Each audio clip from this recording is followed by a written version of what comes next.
Yes, so now we will move on to the subsequent change in NCI. So first some theory we will discuss what exactly we are going to talk about here.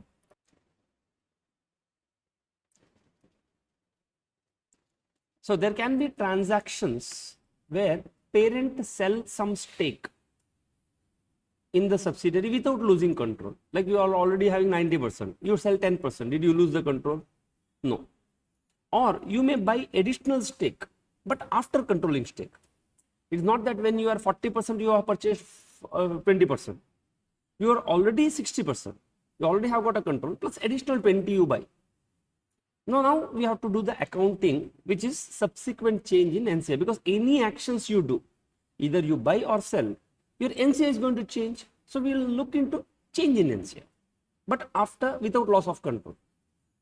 Now 110 points below guidance, there can be only two scenarios. Either the NCI will increase or NCI will decrease, but you still maintain the control.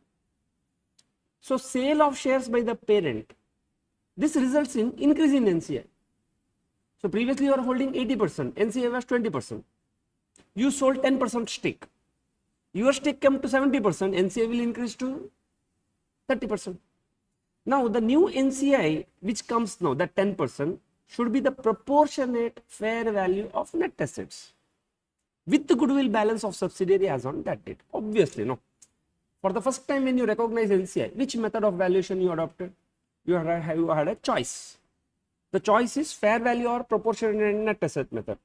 But subsequently, if the NCIs are going to increase, fair value options you don't have. You have to compulsorily value it with the proportionate net asset. But when you value proportionate net asset, whatever opening goodwill was there, you have to add it.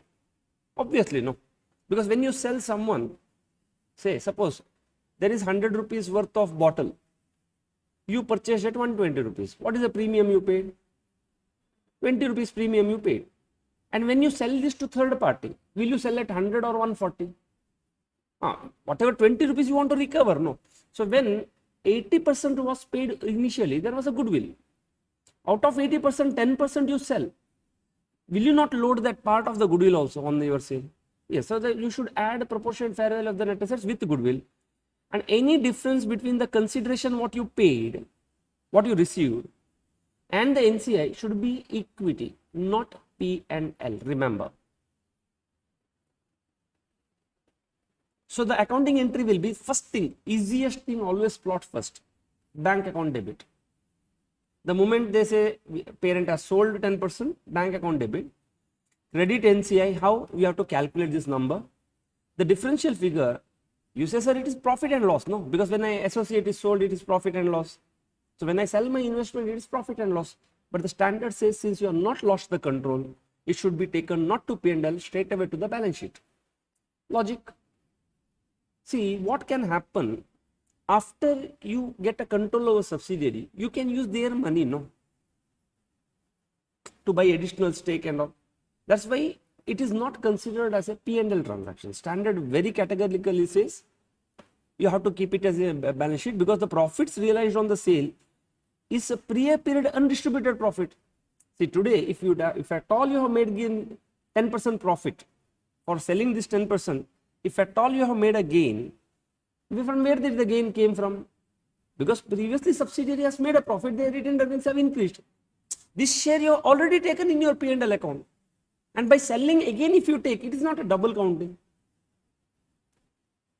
Hence the gain you should not transfer to the P&L account again, because already their share, your share of profit, your share of profit, you have been doing it right from the beginning. So if you get a gain without losing of the control, transfer to the retained earnings, not to the P&L. This is retained earnings. Means not to P&L account of this year. It's not your profit. It is profit. It's the realized profit from partial sale of subsidiary.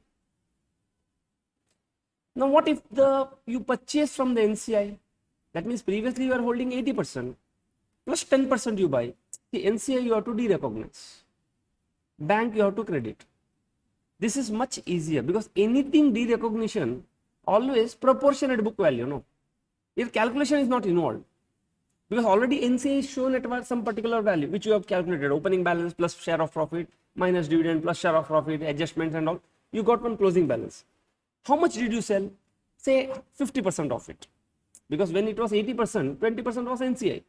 You purchased from them, how much? 10%. That means 50% of the book value of this you need to de-recognize. For doing this, you paid this much, and the difference you have to take to other equity, not to P&L account. It is not your goodwill, because the logic is you can use your funds of the subsidiary to buy this additional stake. How? Give an interest-free loan to parent. Subsidiary has got a cash. Subsidiary will give interest-free loan to the parent, and parent will pay to that 20% NCI and buy their stake. I am using my own money to buy my stake. That's why they say this time no goodwill. So when the debit is more, what you pay is more than what it is worth. We say it's goodwill. No, goodwill is only at 103 level. Subsequently, it should go to other equity. When you receive what you make a profit, no, again it is other equity, because it is a realized profit. You understood the logic, no? Point here is you should not take to P&L account. It is actually purchase and sales transaction. You should not take to P&L account. You should not treat it as a goodwill. So one among the two entry you need to pass. Sorry? This first one. The first part, what happened, no? You actually hold in existing financial statement, you are holding say 80%, 20% is held by NCI. Now you pay, see, this is the subsidiary limited, there are two owners. This owner is nothing but a P limited. Now P limited will pay to the 10% NCIs and get their 10% share, so that my share becomes 10 plus 90%. And NCI becomes 10%. So when I buy additional stake from other NCIs, it can be employees also, God knows, whoever, non-replacement awards, you treat it as an NCI, no? At the end I will say, give me your shares, I will pay you cash. In that case, sorry, I think I explained ulta. I was explaining this. Here 80% was the 20%, you sell 10%. So that NCI is going to become 30 now. Your stake is going to become 70. When you sell, you will debit bank. Credit NCI at what value? You have to calculate now, because new recognition is going to happen. Previously, 20% was at a book value. What is that new 10%? For this, we have to again calculate the proportionate net asset to fair value on that day into 10% we have to do. Just like normal acquisition. But any difference between these two numbers, I should take to other equity. You cannot say, sir, it is my P&L. Why? Because why did they pay you more than the book value? Because you made, your subsidiary must have made a profit. Baba, that profit you have been always recognizing, no, in your P&L. That's why it's more like the dividend paid, whatever is there, no, in Ind AS 28. That type of treatment means you cannot take it to P&L. So either this or this entry you need to pass in subsequent changes. Are you clear, Vindhya?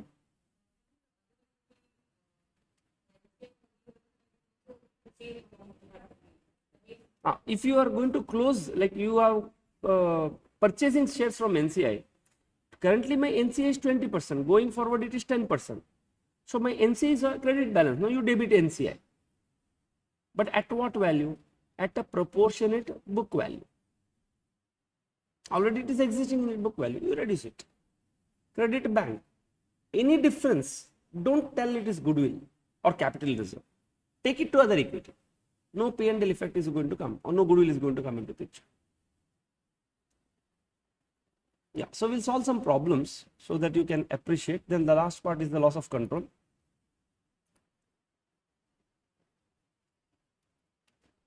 So this is one example so that you can understand. This is the partial purchase. So we'll solve all the purchase related problem. They have given you the balance sheet of PS and the P's consolidated balance sheet they have given you. In this, if you see, P has made investment in S, how much? 90%, which in the SFS they show. At a CFS it gets eliminated. They have given you. In this question, they have gave you consolidation also. You need not prepare. If you see assets must have taken at a book value, so simply you added both, you got the total. You don't take their share capital, you take only parent share capital. You take your equity plus their profits, your share, plus NCI, this NCS balance, whatever is there already in NCI, because in standalone statement you will not see NCI, goodwill you will not see NCI, but only you will see at the consolidation level. So already using these two SFS, they only prepared CFS and given to you now, right now. That means you have been doing CFS from God knows from when. Now on 1/4/2012, this is when 31st March 2012, on 1/4/2012 what happened? A purchased additional 5% stake from NCI. So when you purchase, what is the first thing you should in the journal entry you need to give? Forget, simple thing is purchase no to bank. The moment you say to bank, you have to debit NCI. The moment you have to debit NCI, NCI should have been there, no, to debit NCI. First of all, credit should be there. How much credit is there? 30,000. This is representing how much? 10%. So how much NCI you are going to debit into 50% of this, because half. Then things are very clear. Otherwise, you will end up with confusion. NCI debit, credit, there, should I calculate? It's a very simple. Only two scenarios you have got. Either NCI is debited or NCI is credited. Now, how to know whether this NCI is debited or credited? Look at the cash adjustment. The moment you realize the cash adjustment, no, automatically you understand what you should do for the NCI. If you are debiting NCI, go and look into the balance sheet, what is the closing book value? Take the proportionate, finish. If you have to credit NCI, you have to do the calculations. Anyhow, we'll understand it better. Now, that's why, but the language will come in different ways to confuse you. Ultimately, the crux is very small there. They will confuse you. Now, how much you paid? 20,000 you paid for S business value of 4 lakh. Like this business value they give, so many things they will give you. At the time of purchase, the fair value of the net assets in the CFS is 3,50,000 rupees. That means B's book value is included. What is their fair value included there? 3,50,000. Let us see how much here. What is the book value of the net assets of B? 3 lakh. That means 50,000 is something extra coming from not from the standalone at a consolidation level. Now, where it is hiding, God knows. It must have spread across inventory, PP, so many things. Now, pass the journal entries for the 5% stake. That's it. We have to just look at the journal entry, and they may ask you prepare one more new balance sheet. That's okay. Now, what is my journal entry? NCIS account debit to bank. How much bank? Okay, let's pass the journal entry. You please help me while passing. NCI to be derecognized here. So NCI account debit, how much? 15,000. How did you get? Just look at the balance sheet, take the balance of the NCI into 50%, because out of 10, 5% is purchased. How much you paid? 20,000 you paid. What is the difference between the two? Other equity. That's it. Simple. Now, why they give you then the fair value of the assets included, business value of the assets, it was so much, subsidiary was so much, and NCI was originally valued it. Leave it, no, forget it. These are all the confusing English language. Because you paid, no, for 5%, how much you paid? That's why question is solution is very simple. Language, no, everything they will do to make you confused. Big balance sheets they will give you, 2 pages balance sheet. Ultimately, one journal entry you have to pass. Yes, let us move to the study material question. Entity A acquired 60% of entity B 2 years ago for 6,000 rupees. With this, you got a control. 103 is going to come into picture. At the time of that, B's fair value was 1,000 rupees. So, how much is my goodwill? Okay, entity B's fair value. But do I want entity B's fair value or entity B's net assets fair value? We want, okay, it had a net assets with the fair value 6,000. So this I'm not interested. This I'm interested if I want to fair value the NCI. And I don't know what they are going to ask me. So for which purpose this example, it was same as the book value. Oh, book value and fair value was same on that day. So what is my goodwill? Can you tell me the goodwill? 4,000. Okay, what is my purchase consideration? 6,000 minus proportionate net asset of my share. 6,000 is the fair value into 60%. Alternatively, you can do purchase consideration 6,000 plus NCI minus FVNA. So ultimately, you get the goodwill of 2,400, which they gave you here. But in the exam, they may not give you this number. Understood? How did they calculate the goodwill? Simple. 6,000 is what you paid for 60% of the net assets. Otherwise, our format 6,000 plus 40% NCI minus 1,000 rupees, 100% of the fair value. Okay, this is then story. On 1st October 2020, the entity acquires further 20% interest in entity B, so that your total stake is 80% now. At that time, the fair value of the entity B is 20. So now from 10, it has increased to 20. And you have paid 4,000 for that 20% stake. At the time of the purchase, the entity's fair value of the B's net asset is 12,000, which was 6,000 that 2 years back. And the book value of the NCI is 4,000 rupees. What is my journal entry to record this transaction? So many things, no? Okay, but in exam they may ask you certain theory, please write. You will give me the journal entry, but how to answer? They may ask you how do you account this or whatever. As per Ind AS 110, any NCI change post control without loss of control. Have you understood? That means after you acquire the control, without losing the control, if any NCI changes, difference between purchase consideration and NCI shall be recognized. Where? Other equity. Not in P&L account, not in goodwill.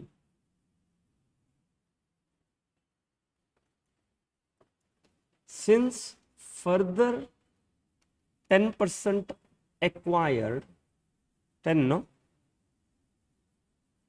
20% acquired, NCI to be de-recognized. See, before you pass the journal entry, you explain all the aspects of the journal entry. Fair value of assets on this date is not relevant. God knows why they have given. But to de-recognize proportionate what is that called, NCI, I don't need the fair value. If I had to recognize the additional NCI, I wanted this information. They said no, on 1st October, the fair value of the net assets is 12,000. In my purchase, I don't need this. But if I have sold, this 12,000 was relevant for me. But right now, not relevant. Why? Because what I am going to de-recognize is the proportionate book value and my cash paid. Why fair value of the net assets is required in this process? Then you will ask them why then insured has to give. Insured says this is CAFinal. We will try to confuse you, but you need to have that clarity which piece of information to be taken. So what is my journal entry? It's understood, no? So going forward, probably I will not explain this theory. In this, we explain this theory in everything. Okay, tell me what is my journal entry? NCI account debit, how much?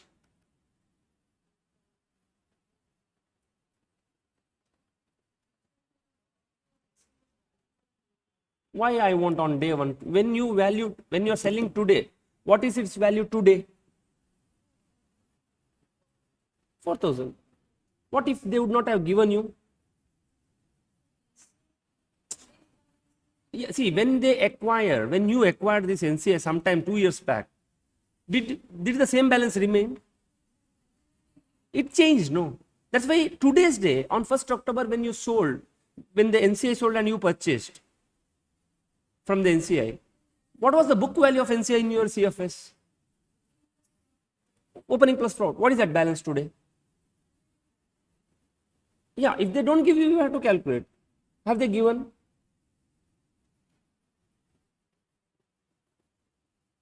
I'll go back to the question. In this question, have they given me the NCI balance as on 1st of October? Yeah, one last sentence they have added here. Chalo, worst case, in examination, they didn't give me this. Then you take, multiply. What is my fair value of the net assets? 12,000, no? Take how much? 40% of this. But at any point of time, you have to check the book value at the time of purchase of the fair value of the net assets. Okay, this fair value is not relevant for me.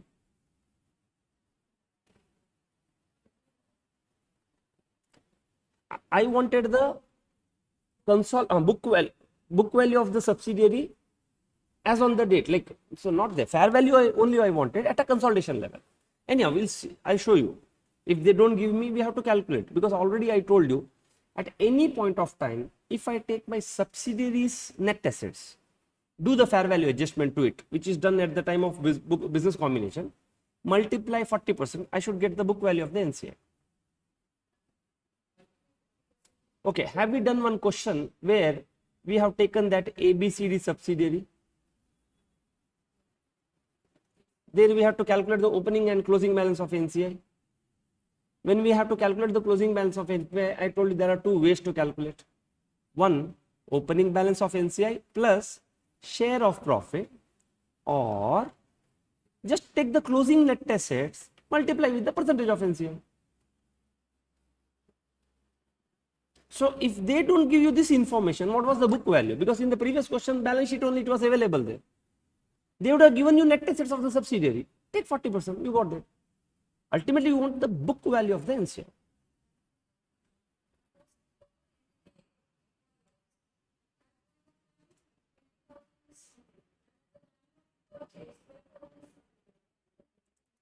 No, this is 20,000 is the fair value of the business as a whole, like market price into number of shares.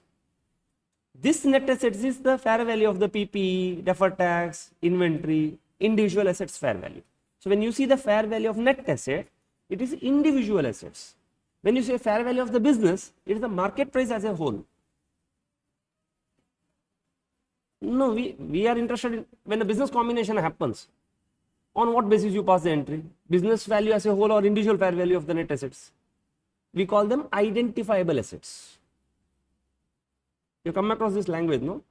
That's what they call it. Okay, what is my journal entry? NCA is how much? 2,000. 4,000 is the total 40%. Out of that 50% only you take, no? So, bank pay how much? 4,000. Differential you take on the, is not goodwill, it's called a loss on further acquisition. You take to other equity.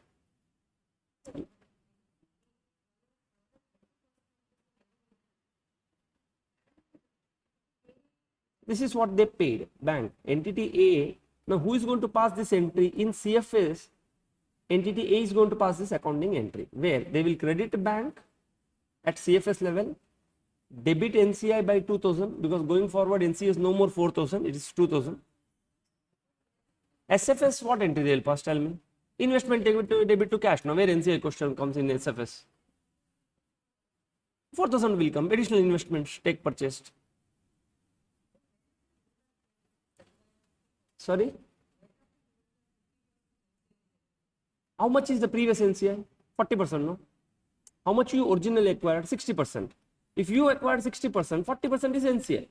Out of this, if you take 20%, 40% represents 4,000, 20% represents 2000. That's why numbers are beautifully given. Huh?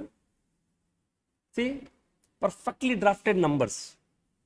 So that in examination they will give you twisted numbers there, 60, 40, 40, 60, 20, 80. And question is, have you understood this? Perfect? Easy, no? Yes.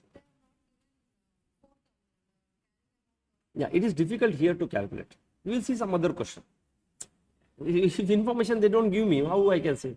I wanted on the date of subsidiary, fair value of the net assets of the subsidiary on the date of acquisition, which I can reasonably assume, if at all worst case scenario, I would have taken 12,000 into 40%. How much it comes to?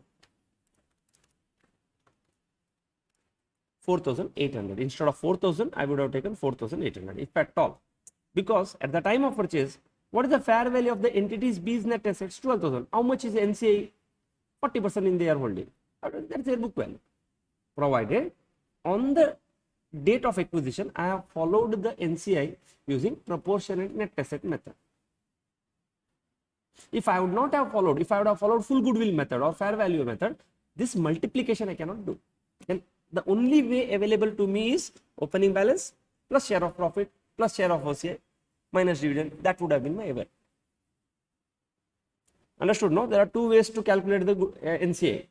If I have followed a proportionate net asset on day 1 in 103, at any point of time, I can take the fair value of the subsidiaries assets, multiply 40%, I get the same book value which I would have got by opening balance plus.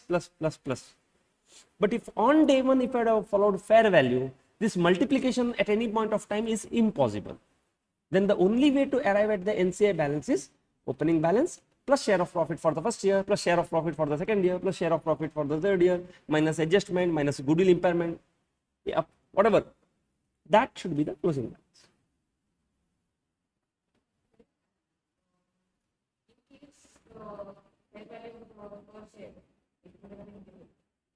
Per share, that is applicable here. What you have paid, this 4,000 you must have paid by considering some negotiation. No? That is part of this.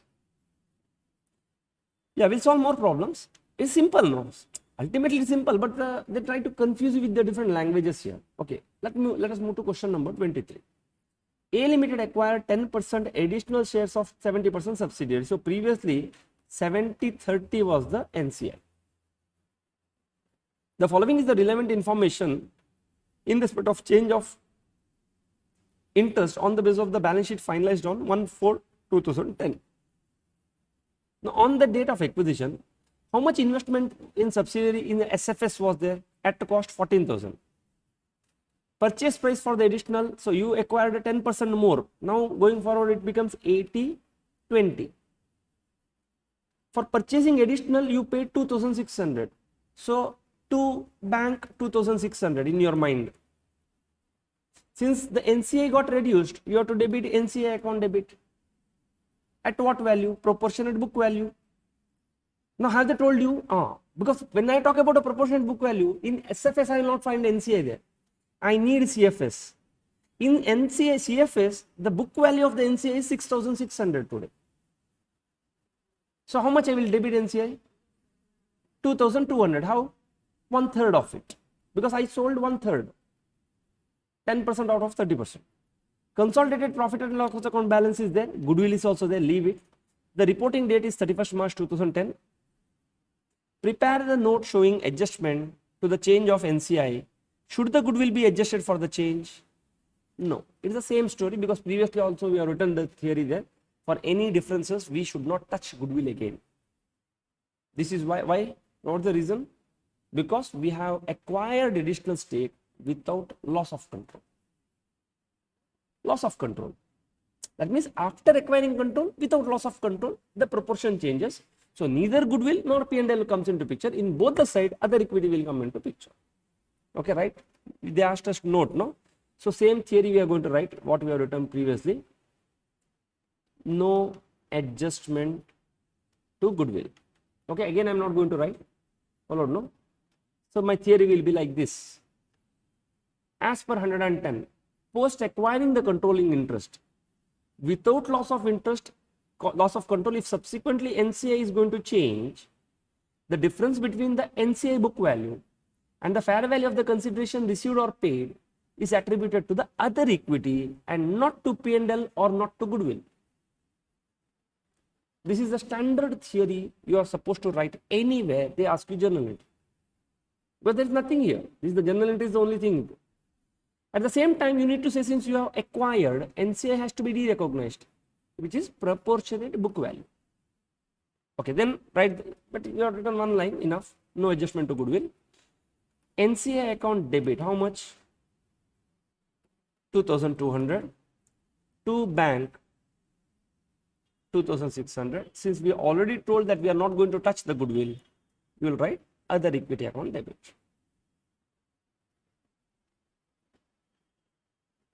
Perfect? Clear?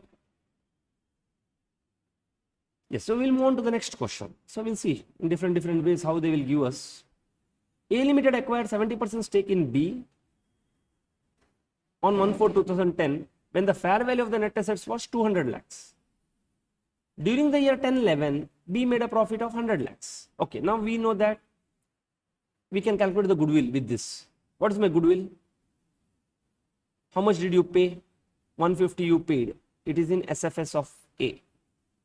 They have given you SFS of B and they have given you CFS also, like my example.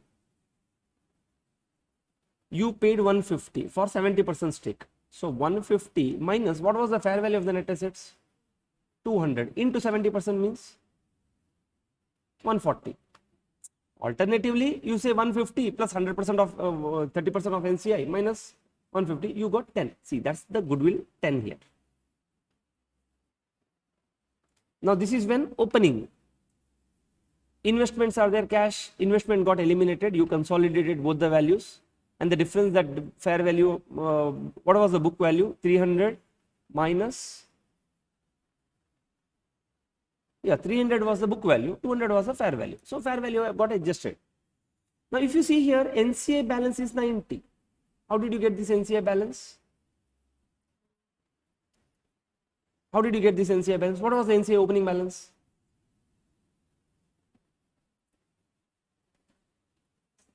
60. How did you get? 200 fair value of net assets into 30%. 60. Then entity made a profit. How much?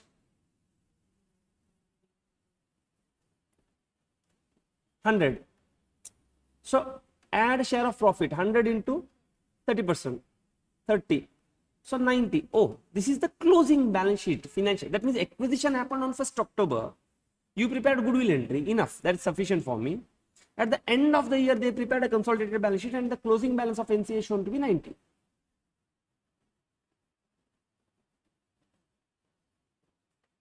And this includes the fair value of the subsidiary? Yes. Why? Because when you multiplied and got this 200, 200 was at a fair value. So the closing balance of 90 includes your fair values, which was done at the acquisition date. Perfect, no? Very clear, everyone. Now, A Limited acquired another 10% stake at 32 lakhs. And the proportionate carrying amount of the NCI is 30. Obviously, even though they don't tell, I can do, no. When 30% my book value is 90, for 10% is how much? 30. Now show individual and CFS of the group immediately after the change in NCI. So first write one journal entry, working note number 1.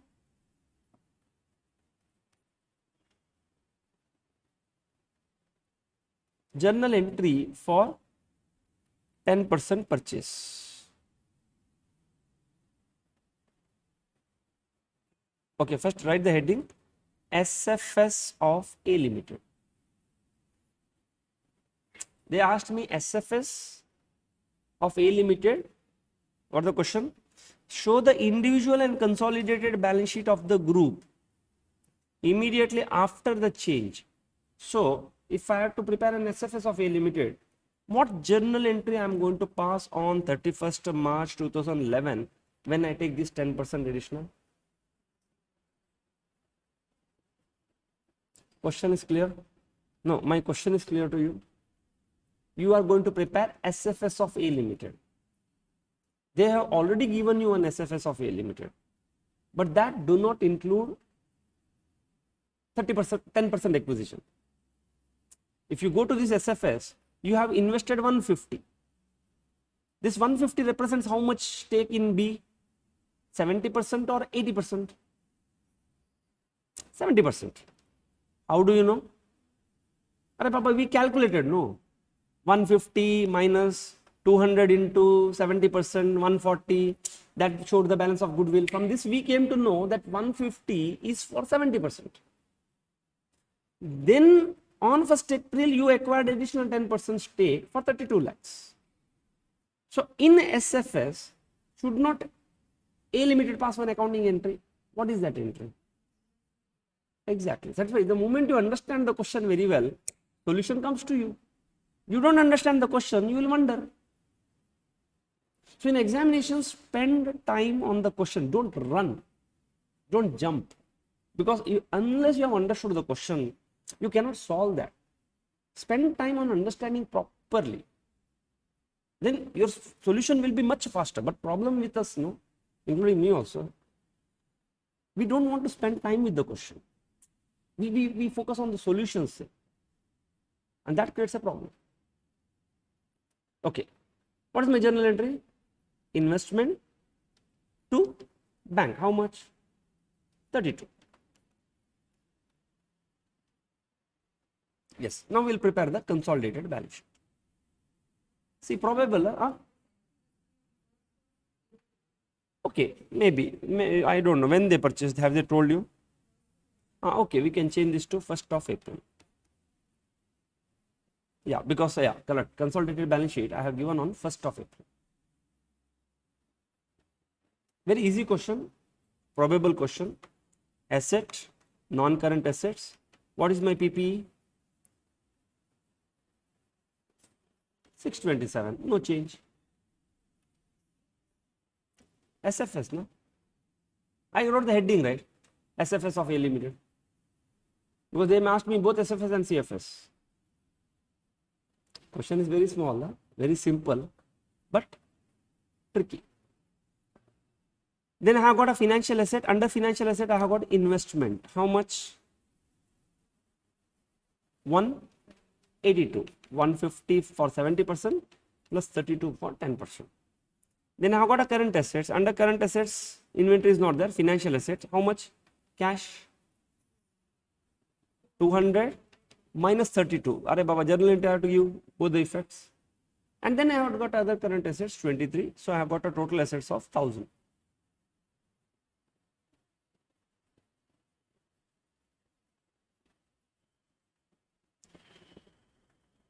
Yeah, sometime back you asked me this question, Rashid.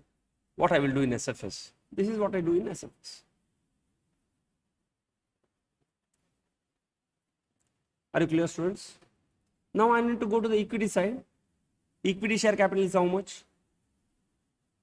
In SFS? 200. Other equity? 800. No change. What entry you passed? Bank to investment. No. See, this can be an examination question. Huh? Please mark it important. It is a very small thing. But you see how much conceptual thing it is. So you say other equity, liabilities are not there. You'll write my total liabilities. If it comes for the exam, please attempt it. Within short period, you can get good number of marks.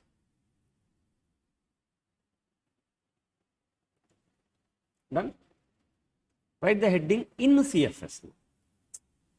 First, they asked me CFS and SFS both after investment. So in CFS, 1, no adjustment to goodwill. Okay, behind this there is one big theory. After acquisition of the stake, without loss of control, if subsequently you purchase, the difference between this and this should go to other equity, but no goodwill or P&L should get adjusted. Second, recognize NCI.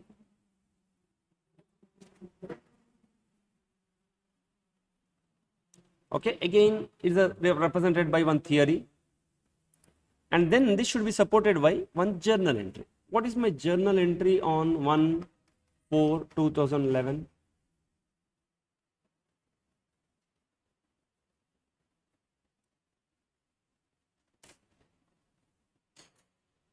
Investments are not there because investment you have eliminated 100%. And you cannot recognize anything called investment. See, there in SFS, investment to bank. At CFS, what you will pass? Easy. NCI account debit. How much? 30, proportionate. To bank, how much? Doesn't matter whether CFS or SFS. That's what I always told, focus on bank. Automatically you will come to know NCI. And the moment you debit it comes to NCI, you come to know where to look for numbers. Otherwise, it is a full confusing thing. And differential portion, you take to other equity. If you address this first, things will fall in place.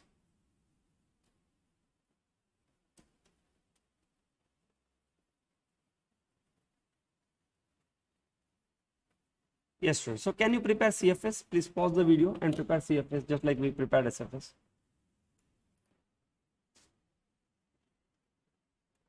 So we have got the PP 827.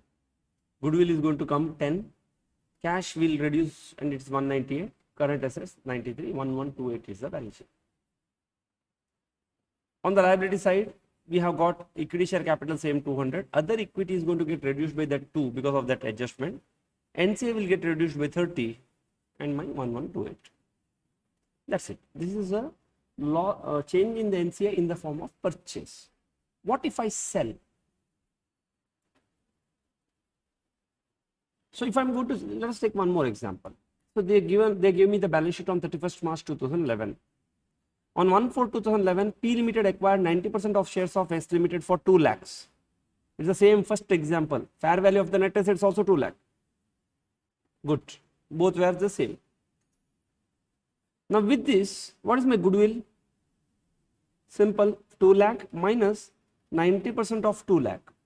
1.8. So 20,000 should be my goodwill. Assuming NCA is valued at proportionate net asset.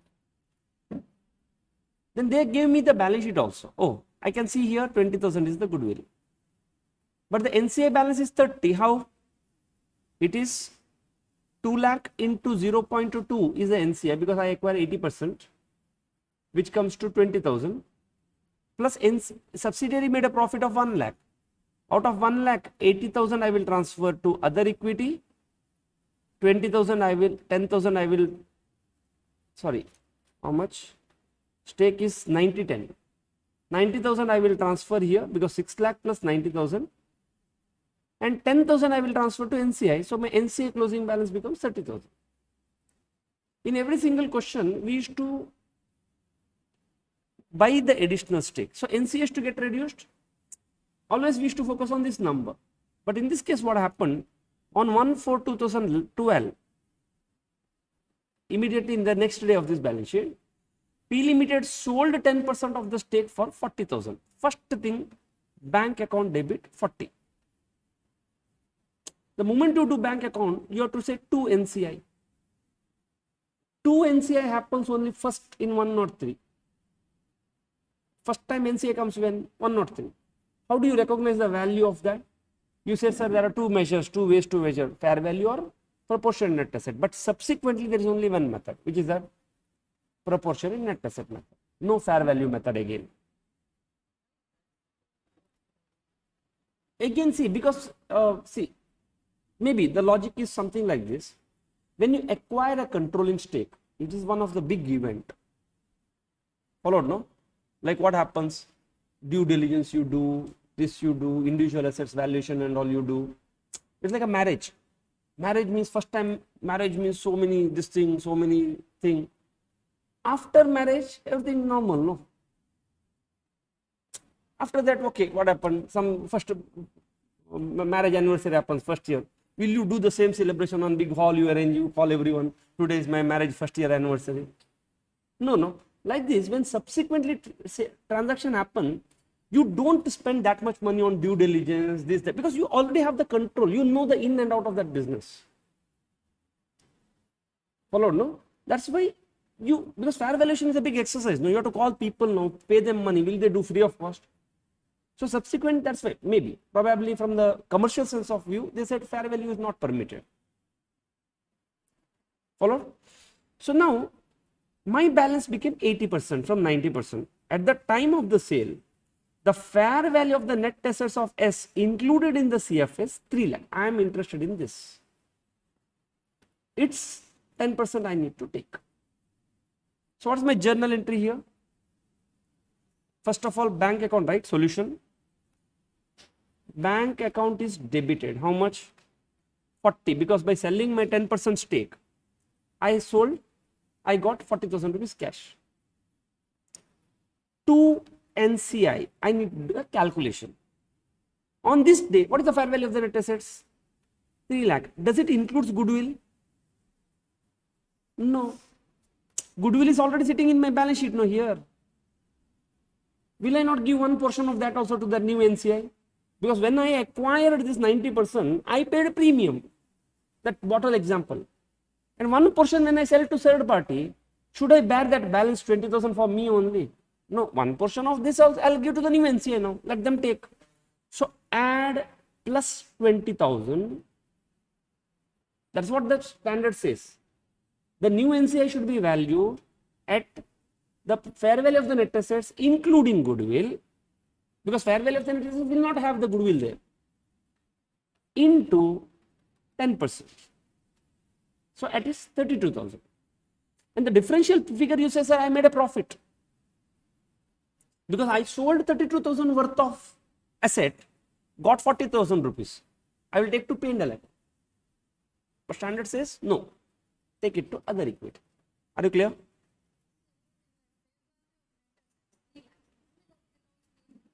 That goodwill, no, because they are talking about the individual assets fair value here. Individual assets, but is there goodwill? Is there a goodwill? No. Then how can you say that this includes goodwill? Because when they say fair value of the net assets of S, there is a goodwill here. Goodwill is only in the CFS level, but who is selling? CFS is selling. Perfect. Clear now? See, what her doubt is, she is telling, look sir, fair value of the net assets, this includes goodwill also. Okay, what is the meaning of fair value of net assets? That means individual assets value they have told you. But when you value these individual assets in S limited, where is goodwill here? Goodwill balance is 0, no. That's why 3 lakh do not include goodwill. That's why plus add that whatever appearing in the consolidated balance sheet.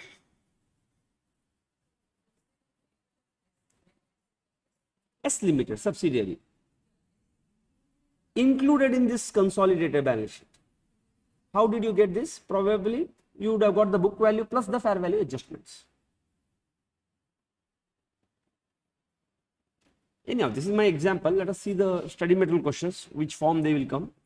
Entity P sells 20% interest in a wholly owned subsidiary. That means previously you were holding 100% to totally an outside investor for 100 lakhs. So first thing, bank account debit. The carrying value of the subsidiary's net assets is 300 lakhs, including goodwill of 65. So again, don't add, because already 300 is having goodwill. From the initial acquisition, pass the journal entries to record. Okay, one theory will write. Going forward, we will not talk about this theory. As per Ind AS 110, post acquiring controlling interest,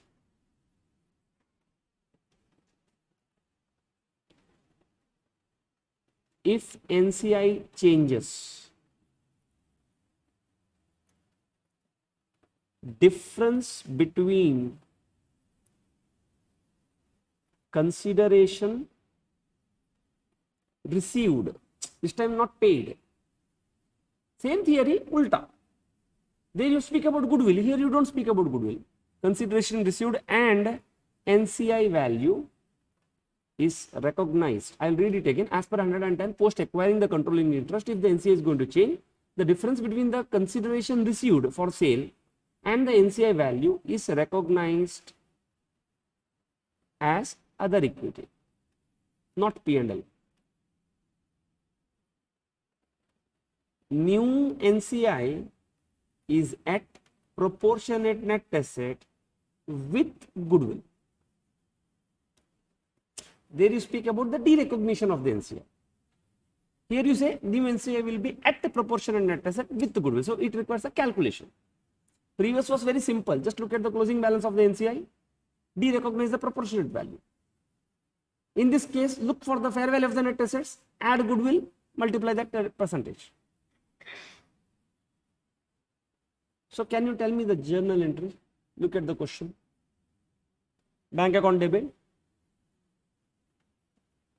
to NCI how much? 60. So this is the theory and balance will be the other. Goodwill we have to consider. That's what we have included. 300 includes goodwill. In examination, excluding goodwill. What you will do? It becomes 365. That we added, no? If I show you the previous journal entry, see, did we not add here? In this question, they said including goodwill. That's what I'm telling. In exam, if they say excluding goodwill, or sometimes they may not tell you also, included or excluded, then what you will do? Assumption. Write your assumption and do it. Now, question number 38. Amla, important question, okay. There's one irritating thing, one note we have to write, but important question. But anyhow, this question never came in the old syllabus. Amla Limited purchased 100% subsidiary for rupees 10 lakh at the end of 2001 when the fair value of the subsidiaries Lal Limited net assets were 8 lakhs. What is your goodwill?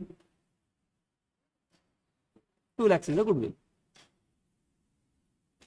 The parent sold 40% of the investment in March 2014. That means after 3 years, 2012, 13, 14, to outside investors for 9 lakhs. Did you lose your control? No. This is subsequent change without loss of control. Will NCI be debited or credited?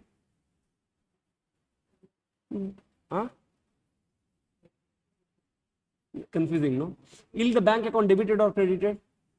Debit. So NCI is credited. That's what I'm telling you. You will get confused if you think from NCI point of view. So bank NCI had to credit. New NCI I need to recognize. Parent still maintains the control. Now the carrying value of the entity's net assets is 18 lakh, including net assets of 16 lakh plus goodwill. The previous question, 300 is nothing but 18 lakhs. Calculate the gain or loss on the sale of interest by the subsidiary as of 31st March. Or the solution of ICI metal is done for not just calculation but includes the process of accounting. Compute the gain or loss of the subsidiary. Okay, I think this is not the difficult question. This is a simple question. There's one more question. I think I missed it. That we'll talk. As per 110, right? But important question. You have to write the theory. As per Ind AS 110, this is equity transaction. That means without loss of control, there is a change in the NCI. Any P&L will go to other equity. New NCI at a proportionate net asset with goodwill.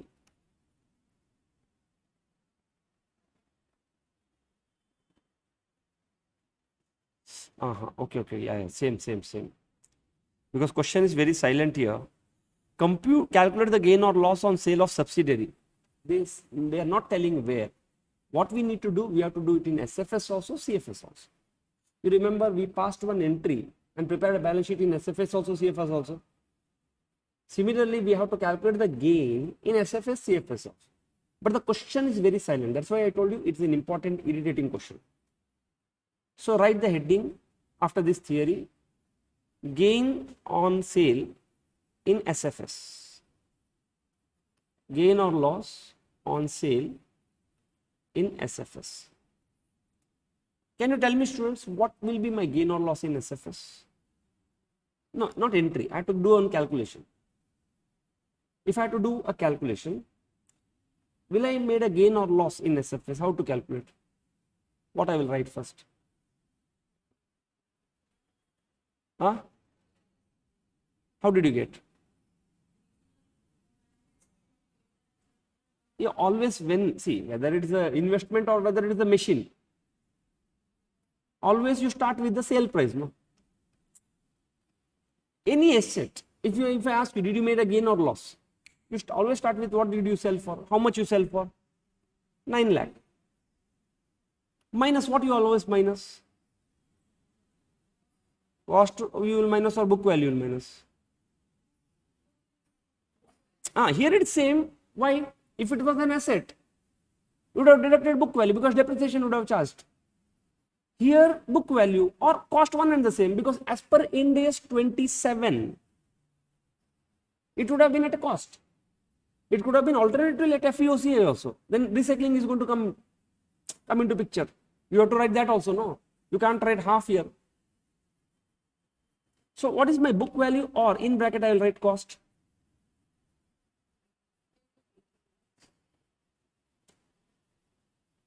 When you invested first time, how much do you invested? When you acquired this subsidiary, at what price you acquired this subsidiary? 10 lakhs. For how much portion? 100%. So today, how much did you sell 100%? 40%. So what is my cost of 40%? 10 lakhs into 40%. 4 lakhs, no? You de-recognize the proportionate book value of that investment, no, from your SFS.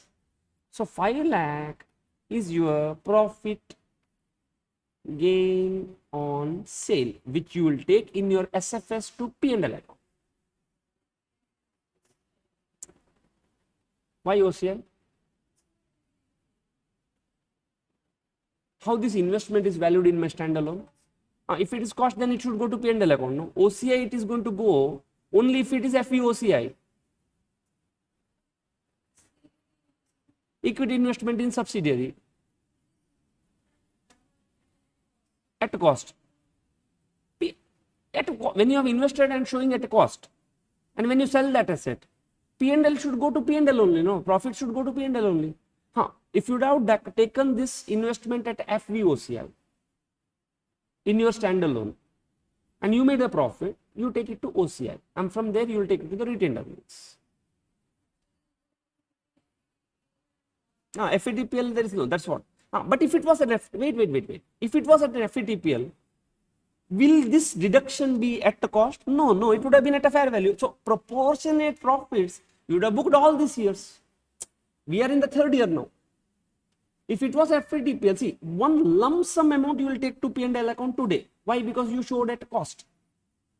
If this was shown at FVTPL, every year you would have taken the fair value gain to P&L account.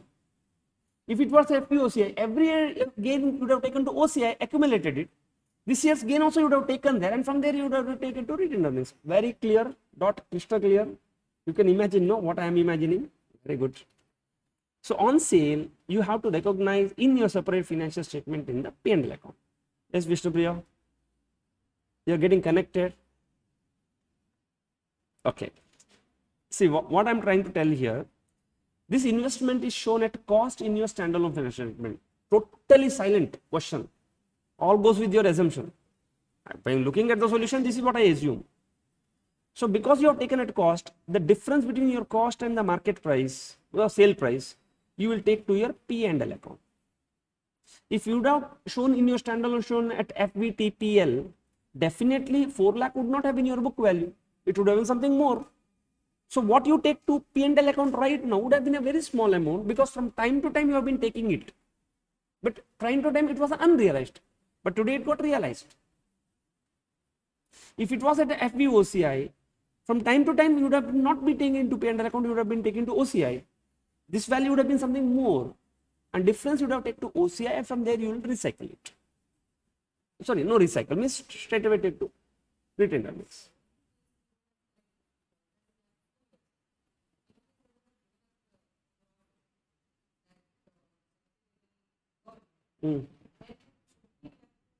Where in SFS, how much profit subsidiary earns, how it affects your SFS? It comes only in CFS, no? Okay, investment value will increase, but in your SFS, did you show the investment at cost or fair value? Then whatever is the investment value, what it is to do with me? If you follow at cost method, that share of profit you only do in Ind AS 28. Not for Ind AS 27. And that Ind AS 28, what you do in at a CFS level, not for SFS level. Perfect. Yeah, good. I'm feeling very delighted when you ask me these questions, because if you don't ask, this confusion will remain and will come one day to you. At this point of time, yes, really it feels nice to discuss. Assumption, that's what we are, by looking at the solution, what they are not told.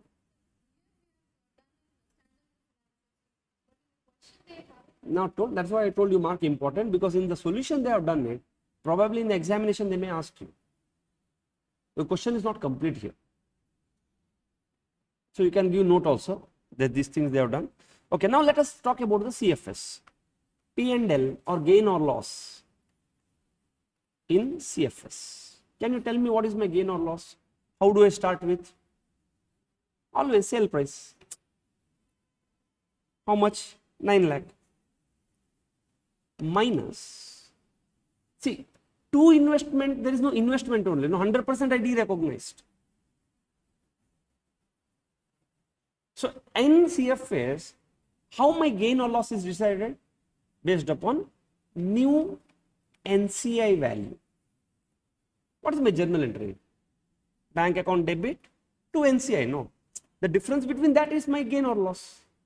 In standalone, what is my journal entry? Bank account debit to investment. That's the difference between that is my P&L.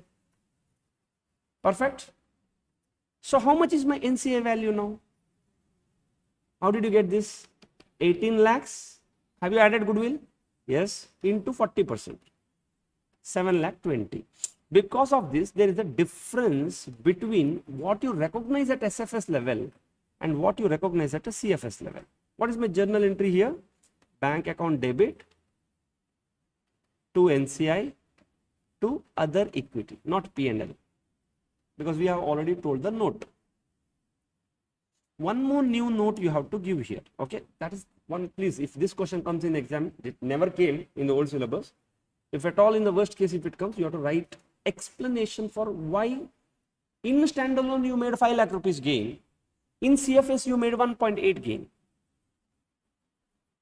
Why? Because you recognized investment at a cost, and here all time you have been taking share of profits. Okay, this done, journal entry done. Okay, right, the difference between gain in parent P&L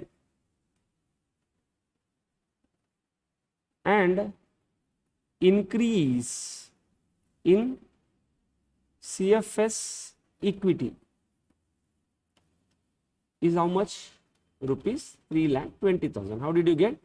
The gain in the P&L of the parent is 5 lakh rupees, which should have come in the CFS. But at a CFS level, you pass different entry and you say gain is 1,80,000. Now, one more consolidation adjustment is required for this 3,20,000. Otherwise, balance sheet will not tally there. In the SFS of the parent, there is a P&L of 3,20,000. Generally, what we do, their equity we straight away take.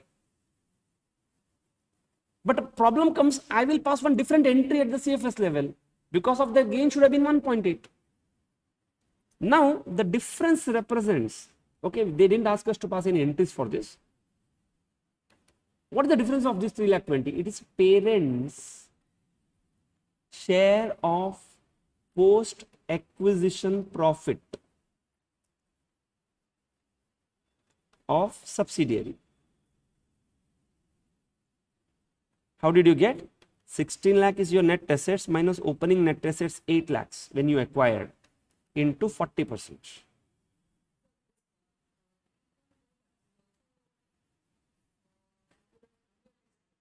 It was unrealized profit, yeah. Now it got realized, exactly. But we are already recognizing that by taking our share of profits.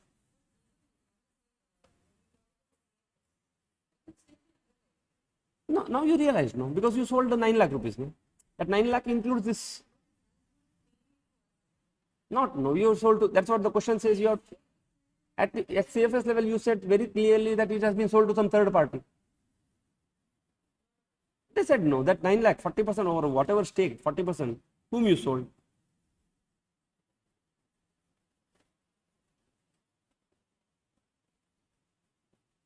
They investment in the March to outside investors. Where you will say that it is with ourselves. 40% you. That's what, by selling this for 9 lakh, you have got some gain which is fully realized. Out of that, 3 lakh 20 is the accumulated, you are already recognized in the CFS level. In SFS, you didn't recognize any gain at all.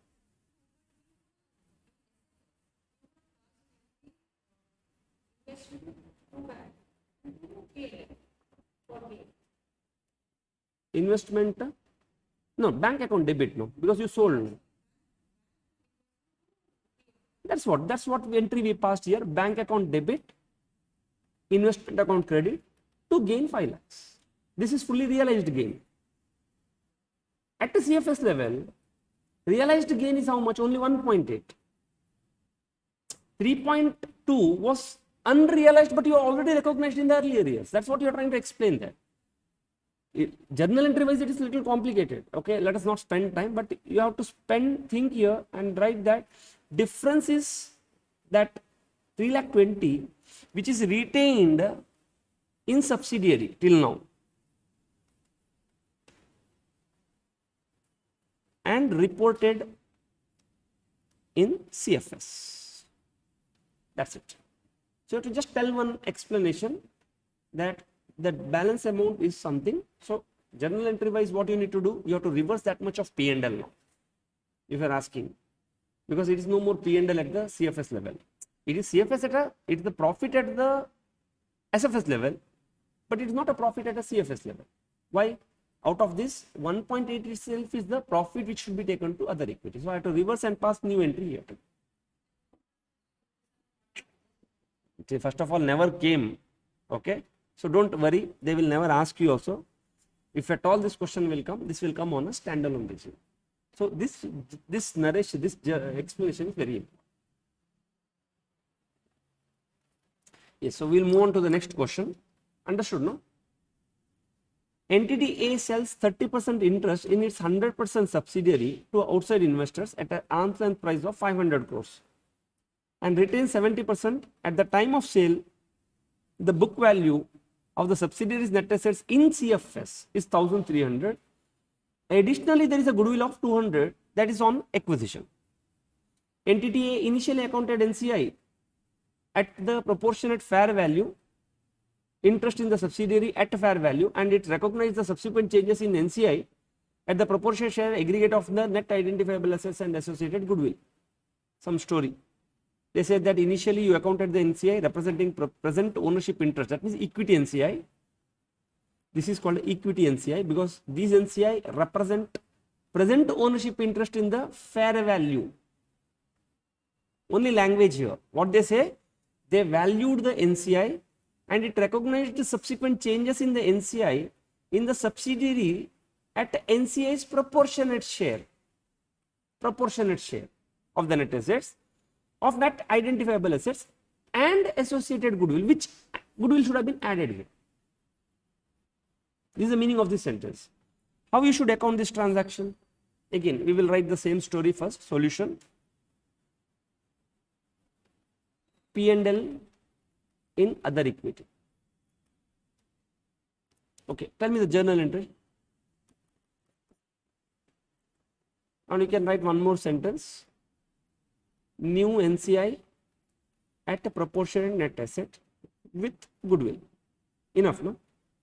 These two sentences are sufficient, no, to understand. You explain that any profit or loss subsequent to the changes because of this should be going to other equity. And the new NCI you should recognize at a proportionate net assets with the goodwill. This is what they told in the last sentence also. So what is my journal entry? Bank account debit how much? 500, very easy thing. The moment you see bank account, you should say to NCI. NCI how you should be valued subsequently? At a proportionate net asset. What is my proportionate net asset? 1300. But does it include goodwill? No. So we have to add 200 goodwill into 20%. sorry, 30%, right? 30% gives you 450. That's it.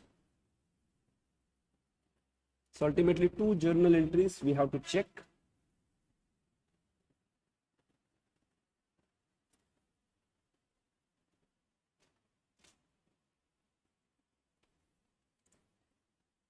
Perfect? None.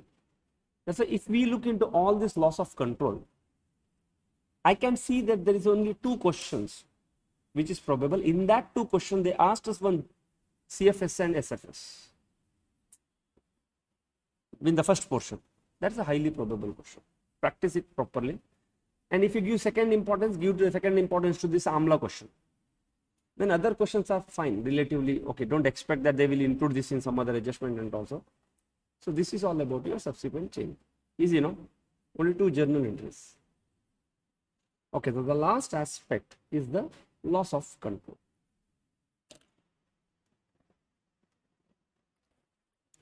Yes, so what does this loss of control says? Let us discuss some small theory part.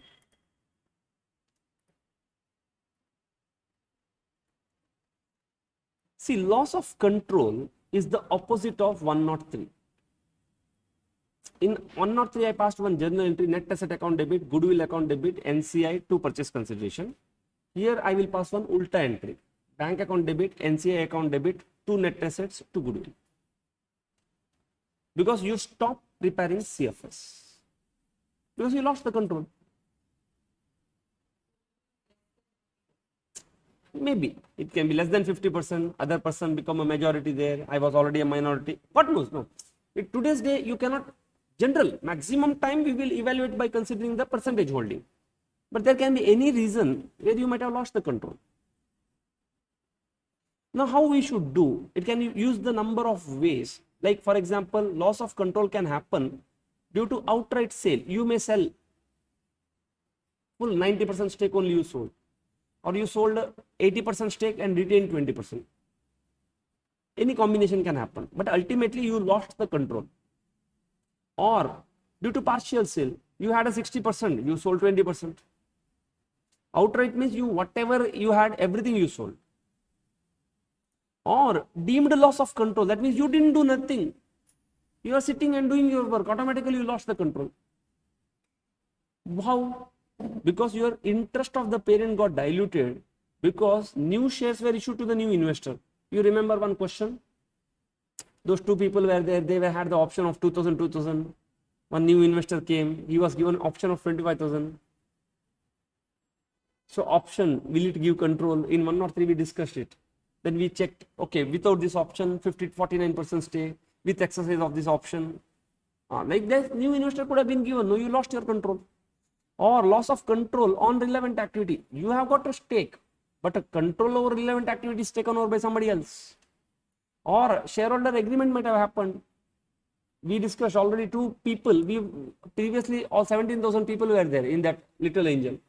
All 17,000 people came together and signed one contract that going forward we will take one unanimous decision. No, hypothetical case. This is called a shareholder agreement. Or an investor acquiring substantial stake from the stock exchange. Takeovers. So what you should do, see, loss of control accounting is a very simple thing. It is opposite of goodwill entry. So what you need to do, you need to credit net assets, derecognize, and NCI, because no more NCI and because you don't have any more consolidation, no, and recognize bank consideration received. And if you have retained any investment, say 10% for yourself, the fair value of the investment, because that will become either associate or 109. Just like in step acquisition, whatever investment you had, at the time of 103, you fair value it. At the time of derecognition, already every investment is derecognized now with the goodwill entry. But if you retain at the end, net assets will go, 10% investment will come. Any gain or loss will go to P&L. See, remember, any gain or loss on sale of subsidiary, this time it will go to P&L account because this is genuine now. Because you are no more, you cannot play with any more their funds and all. Now you have to reclassify. If at all any of the item of the OCI you would have recognition kept. Because if you see in this new consolidation problem, we never had any such problems. Only in associate we had that, we take their share of OCI. What if the subsidiary had OCI and we have taken our share of OCI? Now that depends upon, can you classify or no? Like for suppose it was a forex, you would have transferred to P&L account. If it was a revaluation surplus, you would have transferred directly to equity. Are you clear? P&L account, it is recycled to P&L, a foreign currency translation reserve. Are you clear? In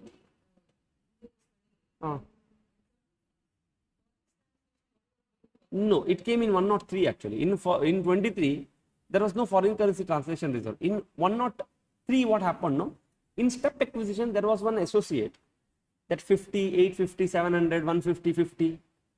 That was a question.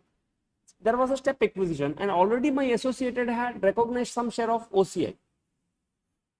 Now, when you convert this associate into a subsidiary, you have to de-recognize the investment recognized as per Ind AS 28. At the same time, whatever OCI share you have recognized, that also you should reclassify now. You are able to get back. Sorry? Reclassify means if it was a forex, you should take it to P&L account. If it was a revaluation surplus, you have to take to other equity, retained earnings. Same reclassification.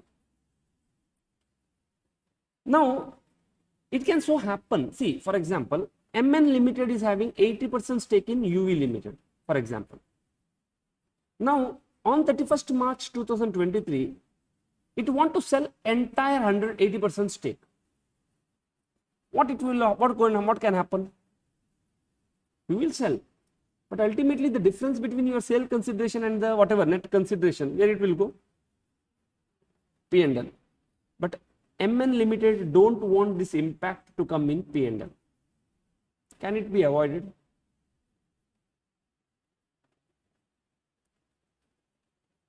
No, we should not give such advices. But we should know what somebody can do. Question is clear? Due to some taxation issues or whatever, God knows, they don't want this to go to P&L account. You want to sell the subsidiary. That's very clear. The truth is, on 31st March, you want to sell your subsidiary. But accounting wise, you don't want that difference between the sale consideration and the assets what you give up. You don't want that to go to goodwill, P&L account. Because standard says that if you sell your subsidiary, difference has to go to P&L account. Can you avoid it?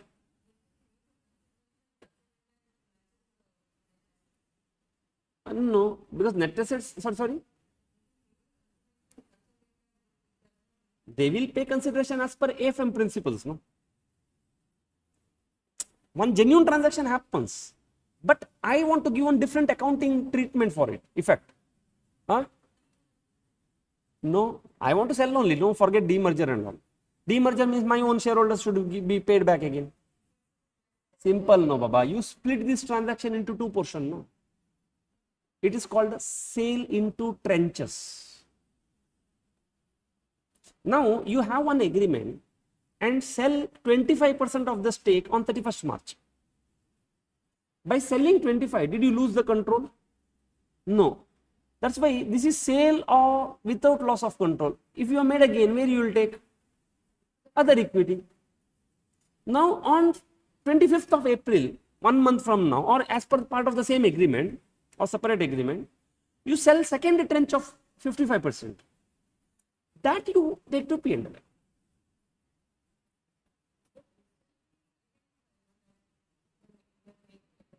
If they do, will they do it openly in front of everyone?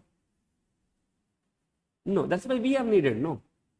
Why we have to conduct audit? Why income tax department want our audited certificate?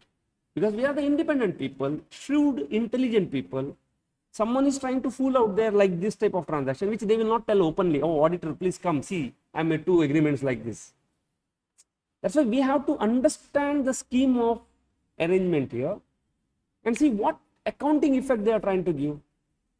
Does my standard permit it? Tomorrow they can argue, no, in accounting standard they can argue with me. Show me in your accounting standard where it is told you should not do like this.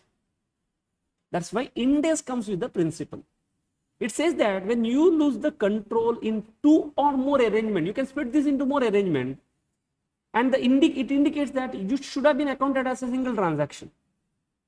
Then 110 provides one guidance. It says that even this transaction, you have to record the gain on loss in the profit and loss account only.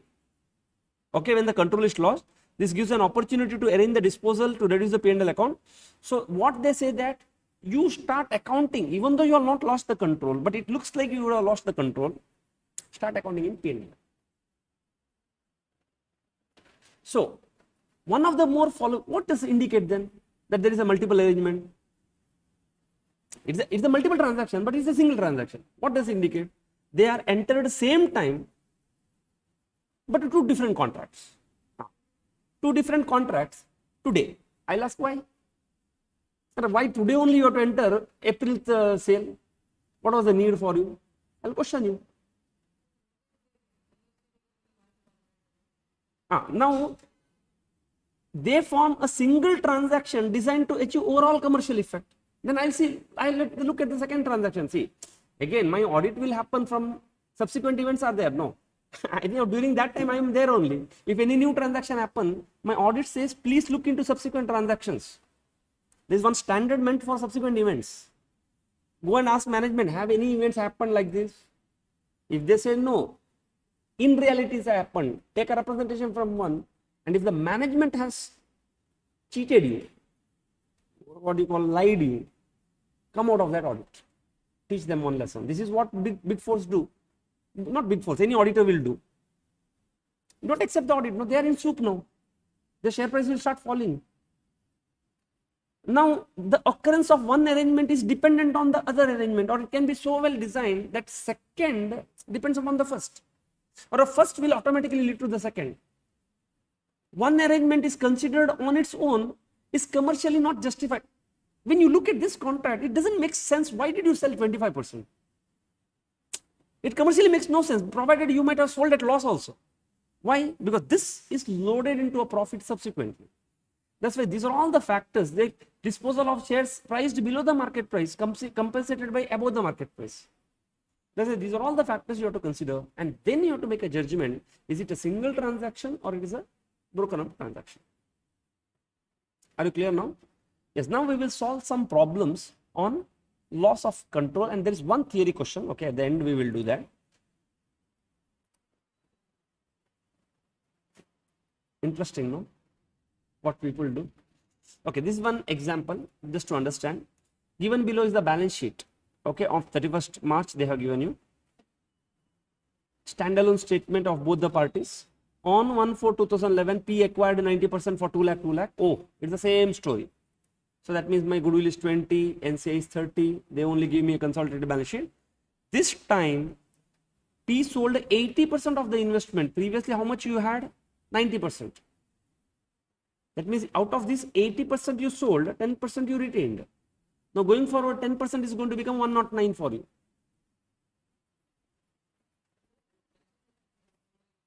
Next para they told on 1/4/2012.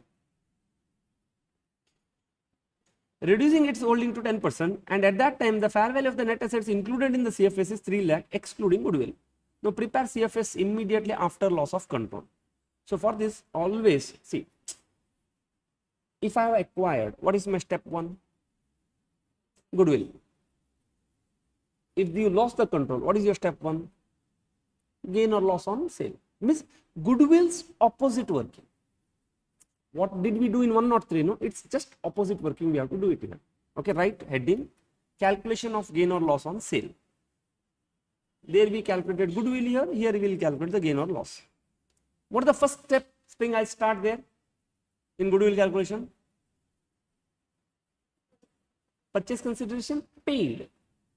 Here I will start with the purchase consideration received. Followed, no?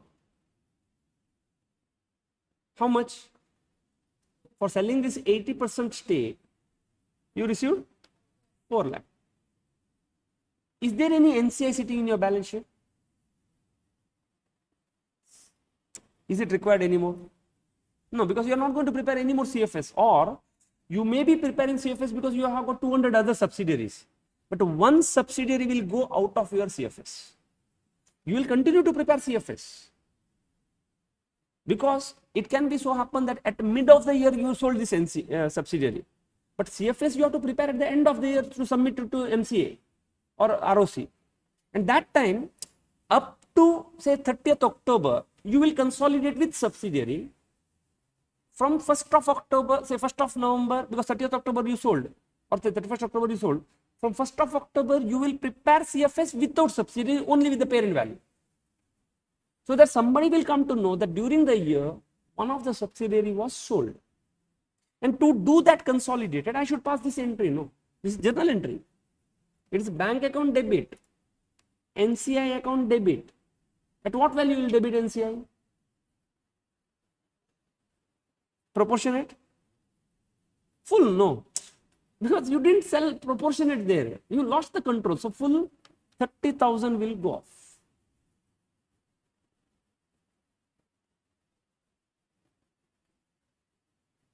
Full 30,000 will go. Is there anything you retain now which will come related to this balance sheet, related to this entity, will appear in your balance sheet?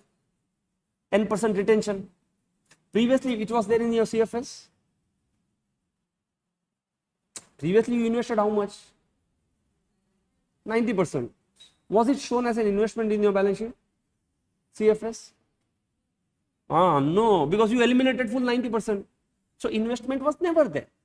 Now, since you de-recognize, like you lost the control, in your CFS, 10% will come as an investment retained. So fair value of investment retained, NCI is 10%.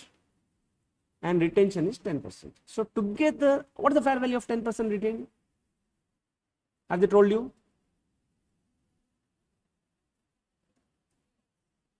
Can you tell me what is the fair value of the 10% retained? How did you get? Will you take that net assets fair value? Exactly. So what I will do, see 4 lakh I received for 80%. What is the value of 10%? Question is silent. But I will not fair value of the net assets price, I will not value it. It is the fair value of my retained investment at the market price. In 109, chalo. Going forward, what it is it not 109? How do you value FVTPL 109? Will you take the fair value of the net assets there? You will take the market price, no? But that's what you have taken here, market price, 30,000. Sorry, 50,000. Are you clear? Please. Yes.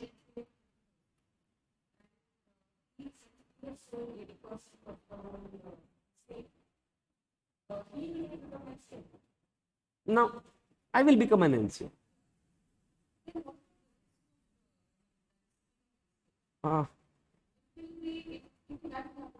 No. That's what, no, this is the value of that NCI now, going forward. I don't know how he will value me, whoever has taken over from me. But going forward in my CFS, this 10% investment will appear at 50,000 rupees.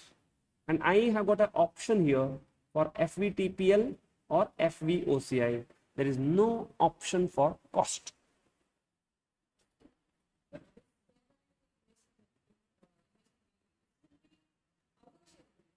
Our share, going forward, my share in that company, but it is only 10%. So neither I can influence nor I can control. It is not a joint control. That's why it is 109 for me. The moment it becomes 109, I cannot value at a cost. So I have got only two options left, FVTPL or FVOCI. That doesn't matter at this point of time, no. FVTPL, FVOCI will affect you only next year, at the end of the year. Right now, when you have to de-recognize, does it matter which option you will choose subsequently?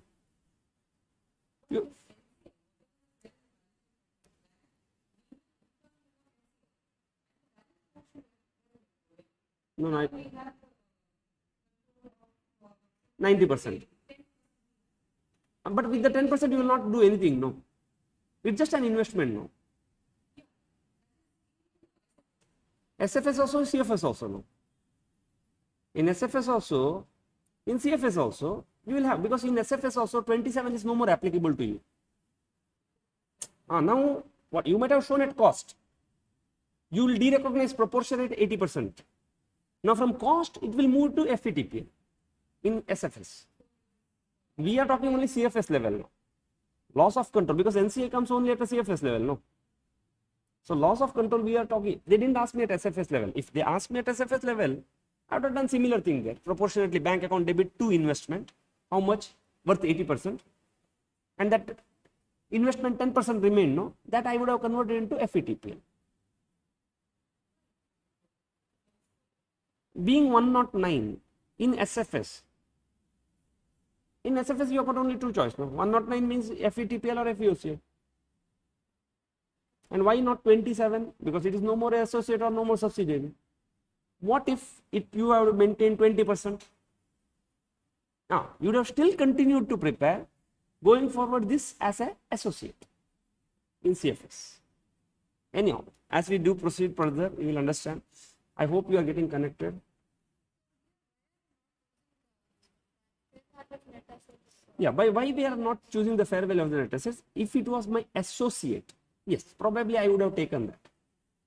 But it is a 109, 10% investment, no. For 10% investment, you never value them at fair value of the net assets. You value at a market price. CFS perspective of the parent. Today in my CFS, my subsidiaries net assets are there. From tomorrow onwards, I am going to derecognize all the net assets, derecognize the goodwill, derecognize the NCI. And if at all I have retained something, I will recognize that investment at fair value. No more cost. And credit what? Minus what? Understood, no? So first of all, have you done up to here? You got 4,80,000 rupees, which represents total of the balance sheet, 80 plus 10 plus 10, minus what? Net asset what? Book value. See, any asset goes out of your balance sheet should be at book value, no? That is what now profit or loss, differential figure. Can you take any asset out at a fair value outside?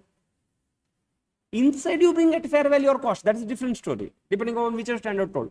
But any asset when you take out of your balance sheet, it should go at a book value only, no baba. That's why you minus the book value of two assets. Why? One, net assets and goodwill. And the difference between whatever was the book fair value of that net assets and whatever on earth, it would have been go to P&L. Where we are. It was fair and book value was same. What is the book value of the net assets? Look at the subsidiary. What is the book value of the net assets? Plus 1. No? S Limited, what is the book value? Current non-current assets 2 lakh. Current assets 2 lakh. Current liability 1 lakh. What is the book value? 3 lakh. What is the fair value? 3 lakh. Why? Because on day one fair value and book value are same. For simplicity's sake. But whatever complicity's sake also, what you need to credit is the book value of the net assets. Come on, students. You have done consolidation type of one mountain. This is simple, no?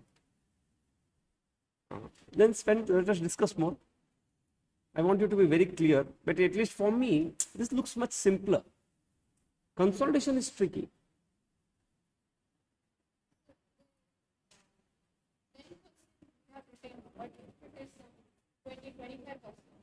We'll see the study material questions, how to value. This is my example, no? We will see as we proceed further what institute has done. Follow. Now I got your point. Sir, why we have to take this fair value? Can't we take the book value or fair value of the net assets? We will see. If institute has taken that stand, we will take that stand. Because in practically it may take different forms. How they arrive at the fair value, they may call one valuer and all. Follow. This is my example to make you understand the concept. Going forward, proper examination study material question. So what is my journal entry, students? What's my journal entry? Bank account debit, because this bank was credited during 103, 4 lakh. NCI you will debit, which was credited during business acquisition. Investment account debit as per Ind AS 109 now, because it is only 10%. To net assets at book value, because what you can take over at a book value only 3 lakh. To goodwill, because on day one goodwill was a balancing figure and you recognized and you never impaired it till now. So same balance you take out. And the difference between all these adjustment to P and L at a CFS level. Are you clear? Simple, no? Not simple? Anyhow, we'll practice more questions. It should look simple to you. At least go back again and see what we are doing. So I try to maintain the same format so that you, because if you open study material question 1111 format, confusion will be more. So as we proceed further, do it, you should, okay, now tell me, the subsequent change was okay? Subsequent change without loss of control. That 5% you sell, 10% you buy. Something like this only. Now we will prepare the CFS. What is my non-current assets? PP.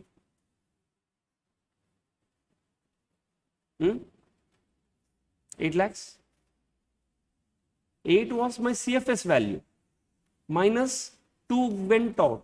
So going forward till 31st March now, because after 31st March next year I will not prepare any more CFS. Because I had got only one subsidiary till now. Subsidiary?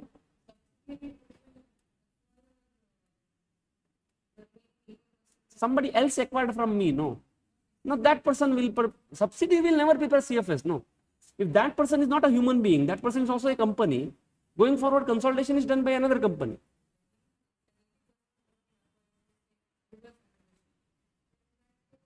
If 80% is acquired in a reverse acquisition,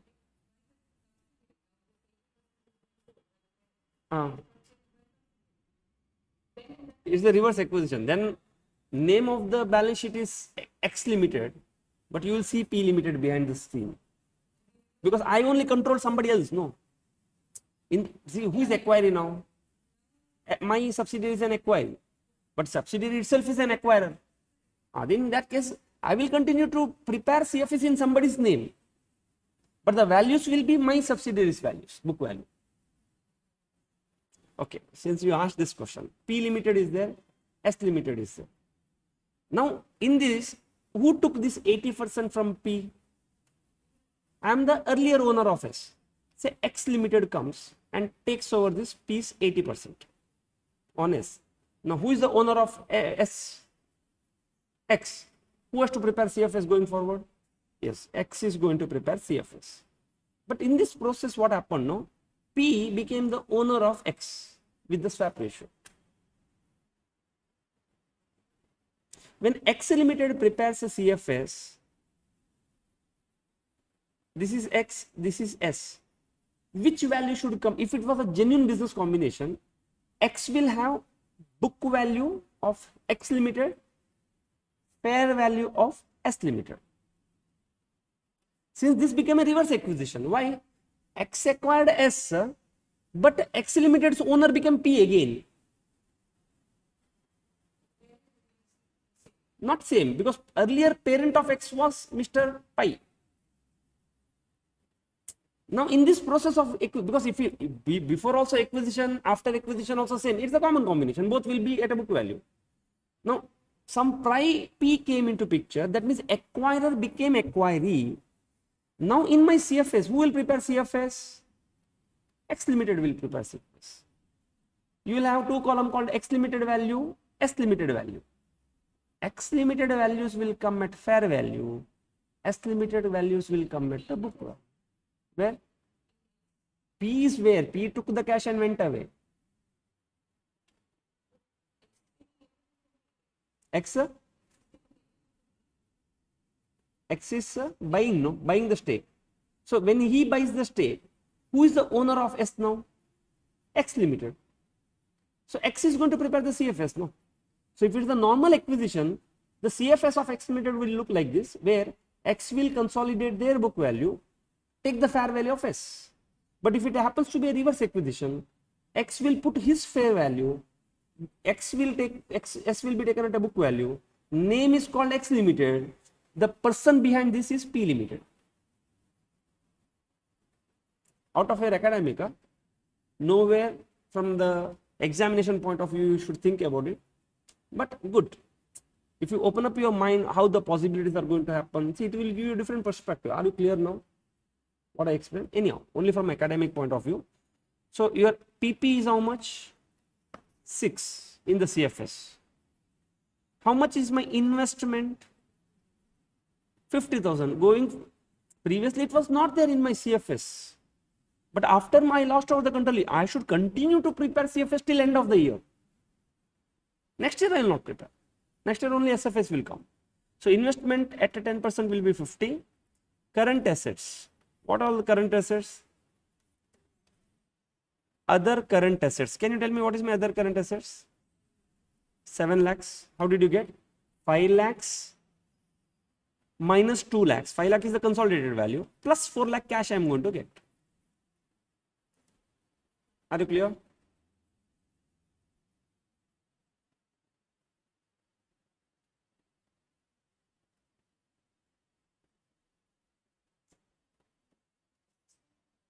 Sorry?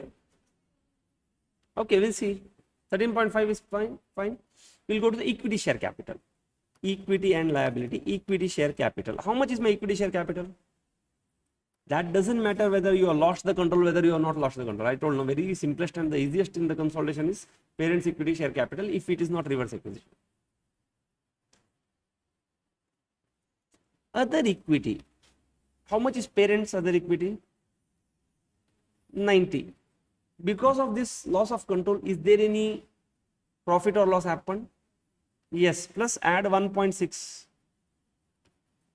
Now tell it, no? 8,50,000. It's just journal entry, no baba. One journal entry you have to provide. Liabilities from 3 lakhs, you minus 1 lakh of the subsidiary. So you got the balance sheet. Sorry? How can you take 6 lakhs? It's 6 lakh 90 at the, from CFS you have to take, no? See, out of 6 lakh 90, 6 lakh is genuine parents. And then when you take 90,000, at that time, was it your subsidiary? It was your subsidiary only. No, so this is your profit earned when it was a subsidiary. How can you de-recognize that? From now onwards, no more post-acquisition profits. Because now it's shifted its status into an 109 investment.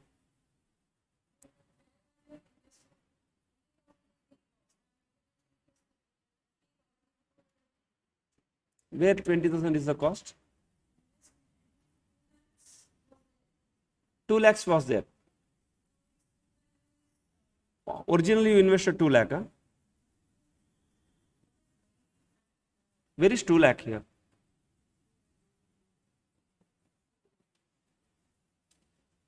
First investment. This is in SFS you are talking.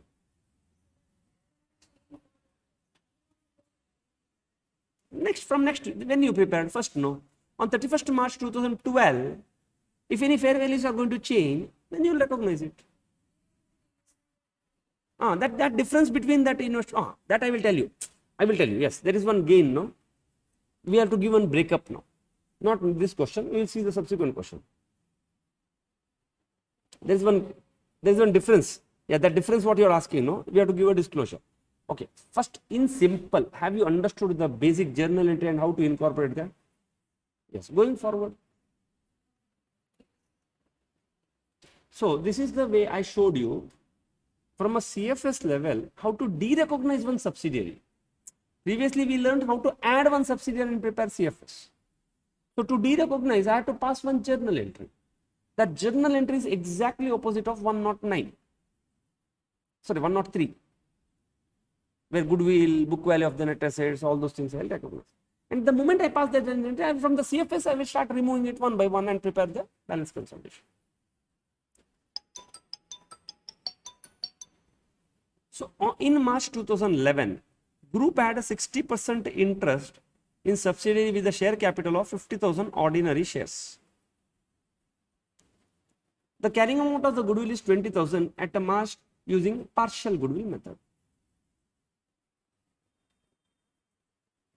Okay. Now 31st March 2011, an option held by the minority shareholders were exercised. The option to subscribe for further 25,000 shares at a 12 per share, raising 3 lakhs. Now you had in 50,000, you had 60% share. How many shares you are holding?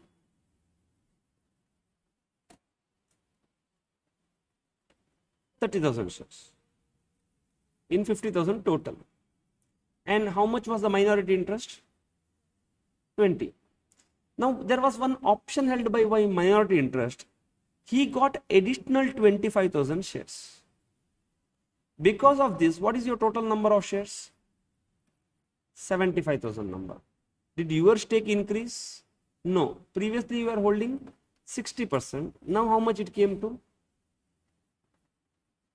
30 divided by 75, it came to 40%. Did you lose the control? Yes. That means if you are going to calculate the gain or loss, purchase consideration received is 0. That's it. That's the only difference here. But you lost the control. NCA you have to derecognize. All other stories same. Now the net assets of the subsidiary in CFS was 4,50,000 excluding goodwill. What is goodwill? 20,000. Is it been impaired from the day you acquired? No, question is silent. So claim 20,000 will continue. Now calculate the gain or loss due to option exercised by the minority. Yes, so we have to calculate. So first write the group hold 60%, but after new issue its holding comes to, because in the examination along with calculate they may say analyze. Here question straight away say calculate the gain or loss due to option. Analyze, if they say, then you have to tell no, they have lost the control. Comes to 40%. How? 30 divided by 75. Thus, group is deemed to have lost control. Because when you talk about deemed to have lost control, the way you calculate gain or loss is different now. Because they are speaking at a CFS level now. Not at SFS level, they are asking what is your gain or loss. Understood, no? In SFS, yeah, there is no gain or loss because you didn't receive any money, you didn't sell your share. In SFS, what may happen? One thing is going to happen now. No. Right now, you have been carrying investment at a cost as per 27. Going forward, 27 is not applicable. You have to shift it to FVTPL 109 and recognize the gain or loss in the SFS, which they didn't ask here. They are asking only from the CFS perspective or FVOCI. I'm just telling. Okay, but note cost. S. Vishnupriya.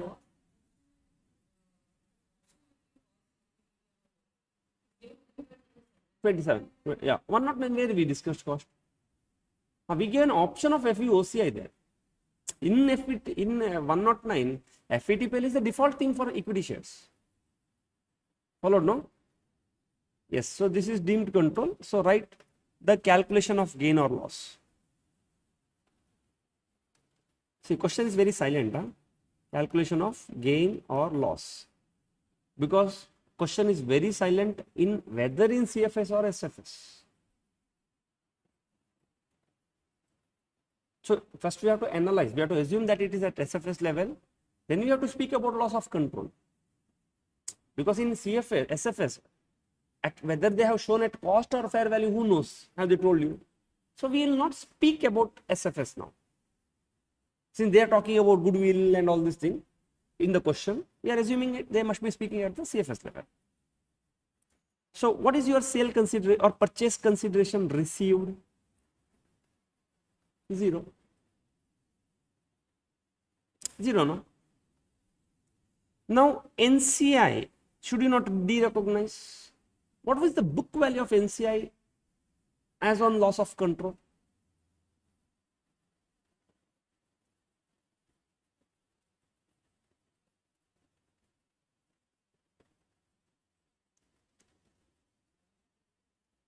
They didn't tell you. When they didn't tell you, the only option left to you is to calculate. Or will anybody come and tell you in your ears? No. There are only two things. Either they should have given you there, or you should calculate. Now when you go to the calculate, you have to see originally how the NCI has been valued. Full goodwill or partial goodwill? Then you have got two choice. See, originally if you would have gone fair value or partial goodwill method, if it was fair value, you are left with no choice going with the opening NCI plus share of profit get closing NCI. If it is partial goodwill at the beginning, you have got two choice. One, opening NCI plus share of profit get closing NCI. Or what is your net asset today? Has I told you how much? 4,50,000 into 40%. Both will give you the same answer. So since in this question, originally you have done proportionate goodwill, since they didn't tell you subsequent profits of the subsidiary, you have to calculate NCI with net asset into 40%. So NCI will be calculated. Followed, no? Understood? Understanding? NCI will be calculated 40%, 4,50,000 into 40%. Will you include goodwill here? In this 4,50,000, will you include goodwill? No, exactly. If it was partial sale, you would have included it. Why you don't add goodwill here? Because when you follow proportionate net asset, Baba, goodwill was never part of the NCI, no.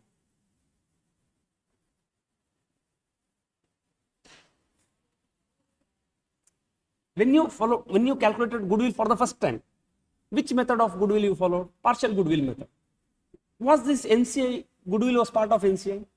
No, that's why when you de-recognize it, why you should add again 1,40,000 plus goodwill 20,000? That happens only without loss of control if you sell your stake.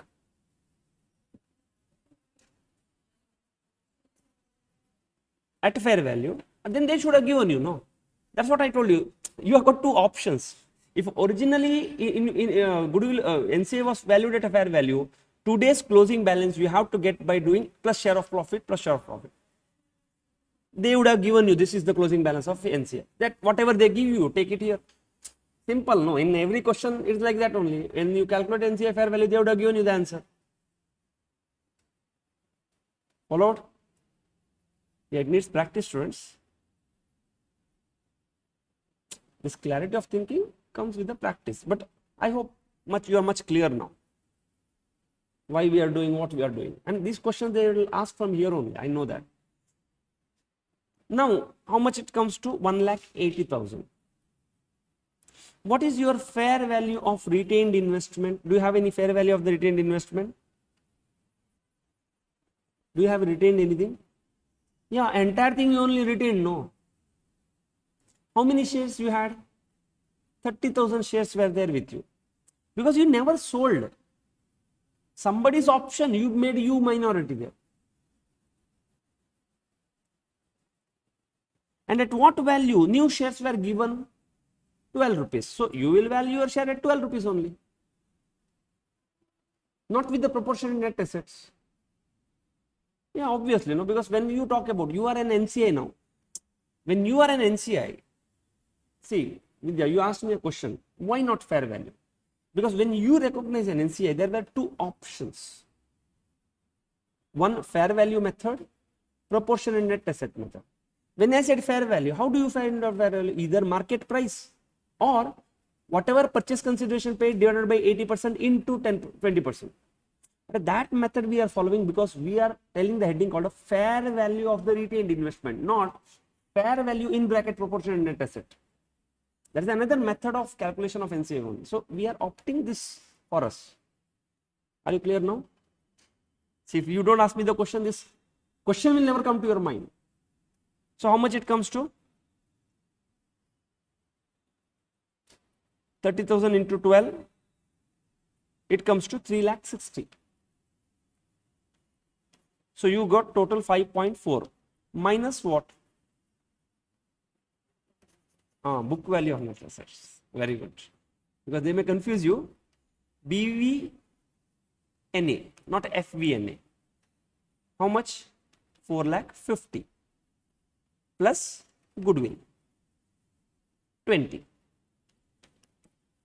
So total gain on disposal is 70,000. That's a very small question.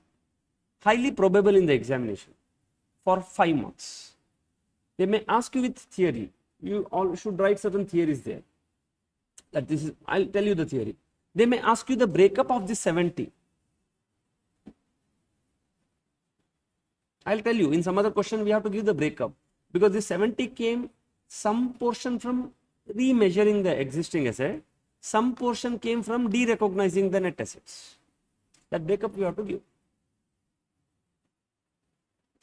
Numbers are clear, methods are clear, why we are doing this, why these values. Yeah, definitely, Baba. No, you understand, otherwise they will bring, see, how do you understand otherwise? That's why I'm telling you it is an opportunity for both of us. You ask me more question, my understanding becomes more clear.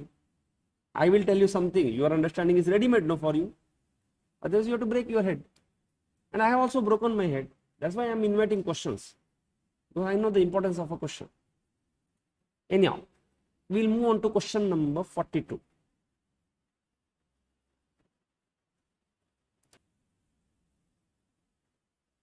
A parent purchased 80% investment in subsidiary for 1,60,000 rupees in April 2011.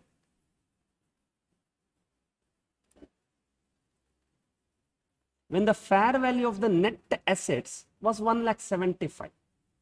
So can you tell me what is the goodwill? Don't read further. Very easy now. You take 1,75,000, 1.75 into 0.8 minus 1.6, 20,000, which they said goodwill is 20,000. Under which method? Partial. So I have got an option to value NCA. How? Today's day, take the net assets, multiply 20%, you get the value of the goodwill if they don't tell you. Now an impairment is already recognized because generally when you lost the control, we take the full goodwill 20,000. But in this case, what happened? Goodwill impairment happened. Under which method? Partial goodwill method. That means whom I would have given this? Only parent in my CFS. When old story they are telling now. They have charged in the CFS up to 31st March 2013. See, that means in April you acquired 2012 over, 2013 over. In these two years, goodwill impairment happened. That means your goodwill balance today is 12,000 rupees. 20 minus 8. Maybe in the examination they may not give you this. Then you have to calculate the goodwill there, impair it and know what is the balance today. Now the parent sold its investment 31st March 2014 for 2 lakh. How much? Maybe probably everything. Previously you are holding 80%. The book value of the net assets in the CFS on the date of sale is 2,25,000, which excludes 12,000 goodwill. And you know now 12,000 goodwill came from where? And the other leg of this 8,000 is the other equity. My parents said other equity must have got reduced. When the subsidiary met the criteria to be classified as held for sale under 105, that means when you thought to sell this subsidiary, you must have classified into 105 now. Now 105 says that you have to value at a fair value less cost to sell. No return down was required because the fair value was more than its book value. 109.5 we are not yet done. It says that if you have got one asset and if you decided to sell it, whatever it is value, you have to reclassify into fair value minus cost to sell. And if any difference is there between book value and the fair value, it's like an impairment charged to P&L. But they said that not there. Leave it. Good. The parent carried the investment at subsidiary at the cost as per 27, where SFS. All these stories are happening at a CFS. Now calculate the gain or loss on disposal of subsidiaries where? In separate also, in CFS also.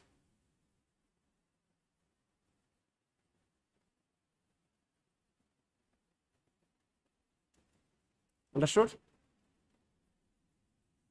Ind AS 105?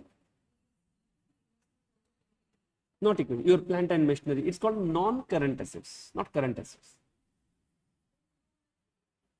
Anyhow, leave. At this point of time, this doesn't have any impact. After you finish 105, you understand what it says, that the moment you classify something as a held for sale, whatever book value and fair value differences are there, you have to charge to P&L account as an impairment. But the impairment for a subsidiary goes in a different way. It's called a CGU. So you have to recognize subsidiary as a CGU. Since you followed a partial goodwill method, you have to do a gross up, calculate the impairment, first allocate to the whatever goodwill balance is there. That's why don't think that now, because if there is a lengthy process, it will be a different activity. You allocate the goodwill impairment first to this, and your balance of goodwill no more 12,000, it would have been less, and balance impairment left, no, that you allocate to the CGU. CGU net assets in their proportionate carrying amount. That's a different activity, leave it. That impact is not there here. And they will not ask you also. Otherwise, it will consume a lot of time there. Doing all these activities like Ind AS 36, you apply there, call that, and 105.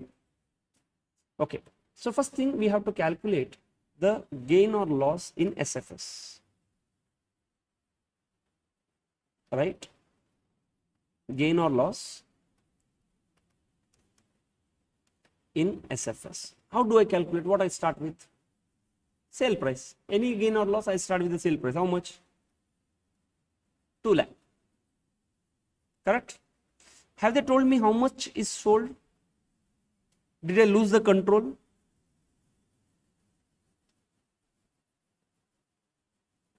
How do you know that I have to apply loss of control accounting here?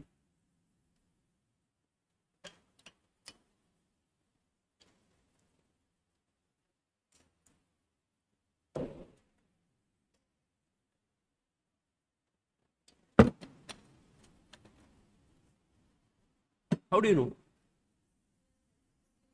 know? Then you understand you must have classified held for sale. You assume that, yeah, you actually sold it 100% because you have classified entire subsidiary as a sale, no? So from that statement, you understand that this is a loss of control. Okay, minus. What do you minus? Cost. Why? They only told you that investment is carried at cost in Ind AS 27. What is your cost? 1,60,000.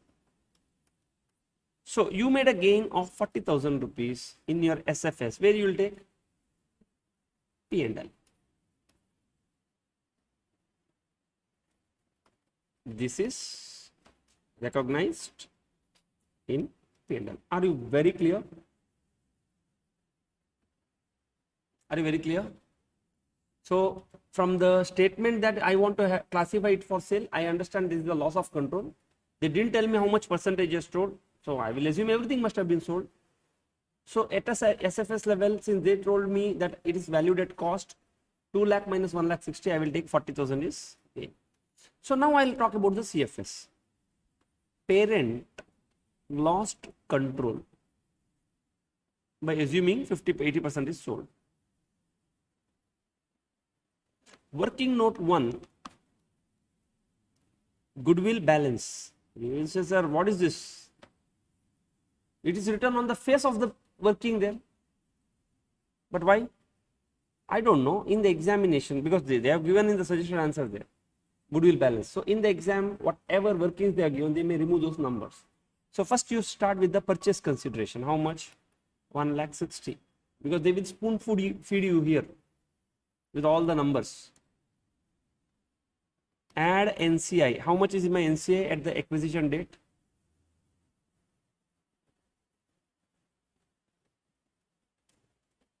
Huh? Sorry? See, understood, no? How important? 35, no, there is 1,75,000 is the net fair value of the assets acquired into 20%. See, they will spoon feed you here by telling you the value of goodwill. In examination, they will remove this. You need to know that I need a goodwill balance because to de-recognize, but goodwill has impaired there. So, but to know 8,000 impaired, what was the goodwill value on the date of acquisition? Minus FVNA, 1,75,000, you get 20,000 goodwill. Minus impairment which happened subsequently, 8,000, will give you the closing balance of goodwill, 12,000, which needs to be de-recognized. With this goodwill entry, you have started to prepare a consolidated balance sheet. You made an impairment, which is a subsequent event, subsequently happened, which went to the other equity of the parent only, not NCI balance. If it was a fair value, then one portion should have gone to NCI also. When you de-recognize NCI, NCI balance would have come down. Understood? So my closing balance of the goodwill is 12,000. Yes, Vindhya? Now I need to calculate gain or loss. First I start with what? Purchase consideration received. There I start with the purchase consideration paid. How much?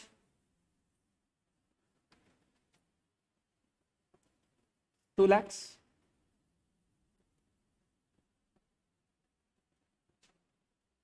NCI de-recognition. How much is my NCI balance or book value on this day?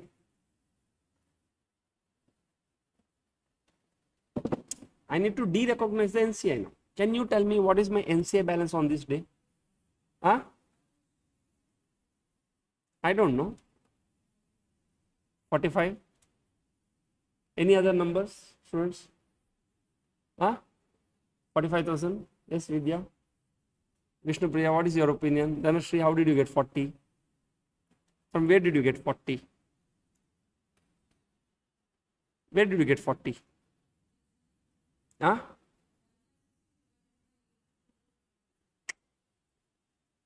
$1,60,000 divided by?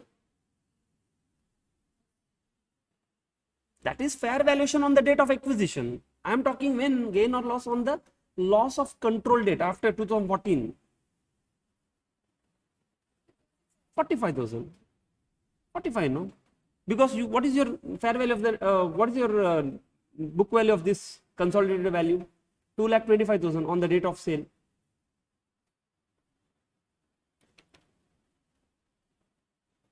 No, they have not given there 2,25,000. They said no. The book value of the subsidiary's net assets in CFS on the date of sale is 2,25,000, which should not include goodwill. Into 20% of this is the NCI book value. And why did I do this? Because on day one, I followed proportionate net asset. If I have followed fair value method at the day one, today's balance I can get only and only by doing opening balance plus share of profit plus share of profits. Yes, Vidya, what is the confusion?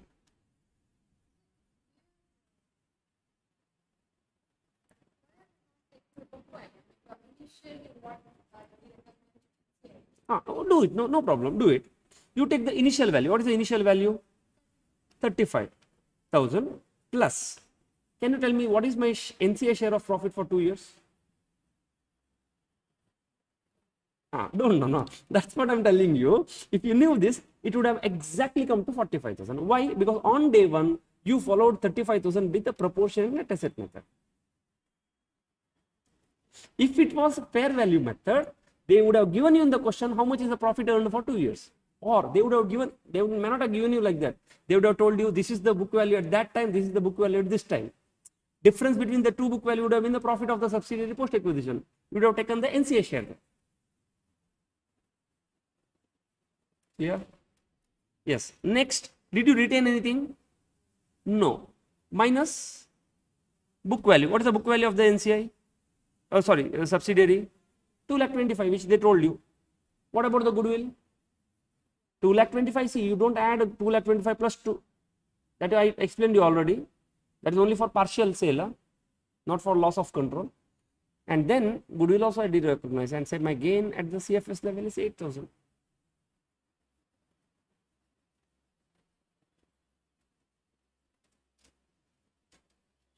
Are you clear? Any doubts? Any aspects? High probable. Okay, these questions don't take risk.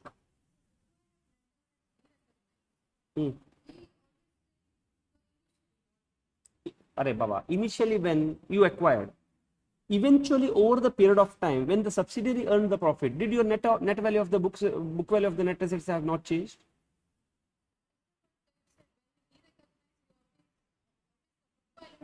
On the date of the derecognition, no. You acquired 3 years back. My subsidiary started to earn profit. So my other equity was increasing on one side. On this side, my net asset was increasing. On today's day, what is net asset? That they should give, no. Otherwise, they should give me a balance sheet there. Baba, just a balance sheet game, huh? No other standard you will find like this. Because all other standard only one journal entry you give. This is the only standard where you are preparing balance sheet. All other standard, no revenue recognition, one journal entry. In 109, one journal entry. Your forex recognition, one journal entry. One journal entry is only you give. This is one standard where full to full balance sheet game. Tally balance sheet. That's why they give importance to this standard. Every single alternative question examination, one question on the consolidation, either from 103 or 110 will be there.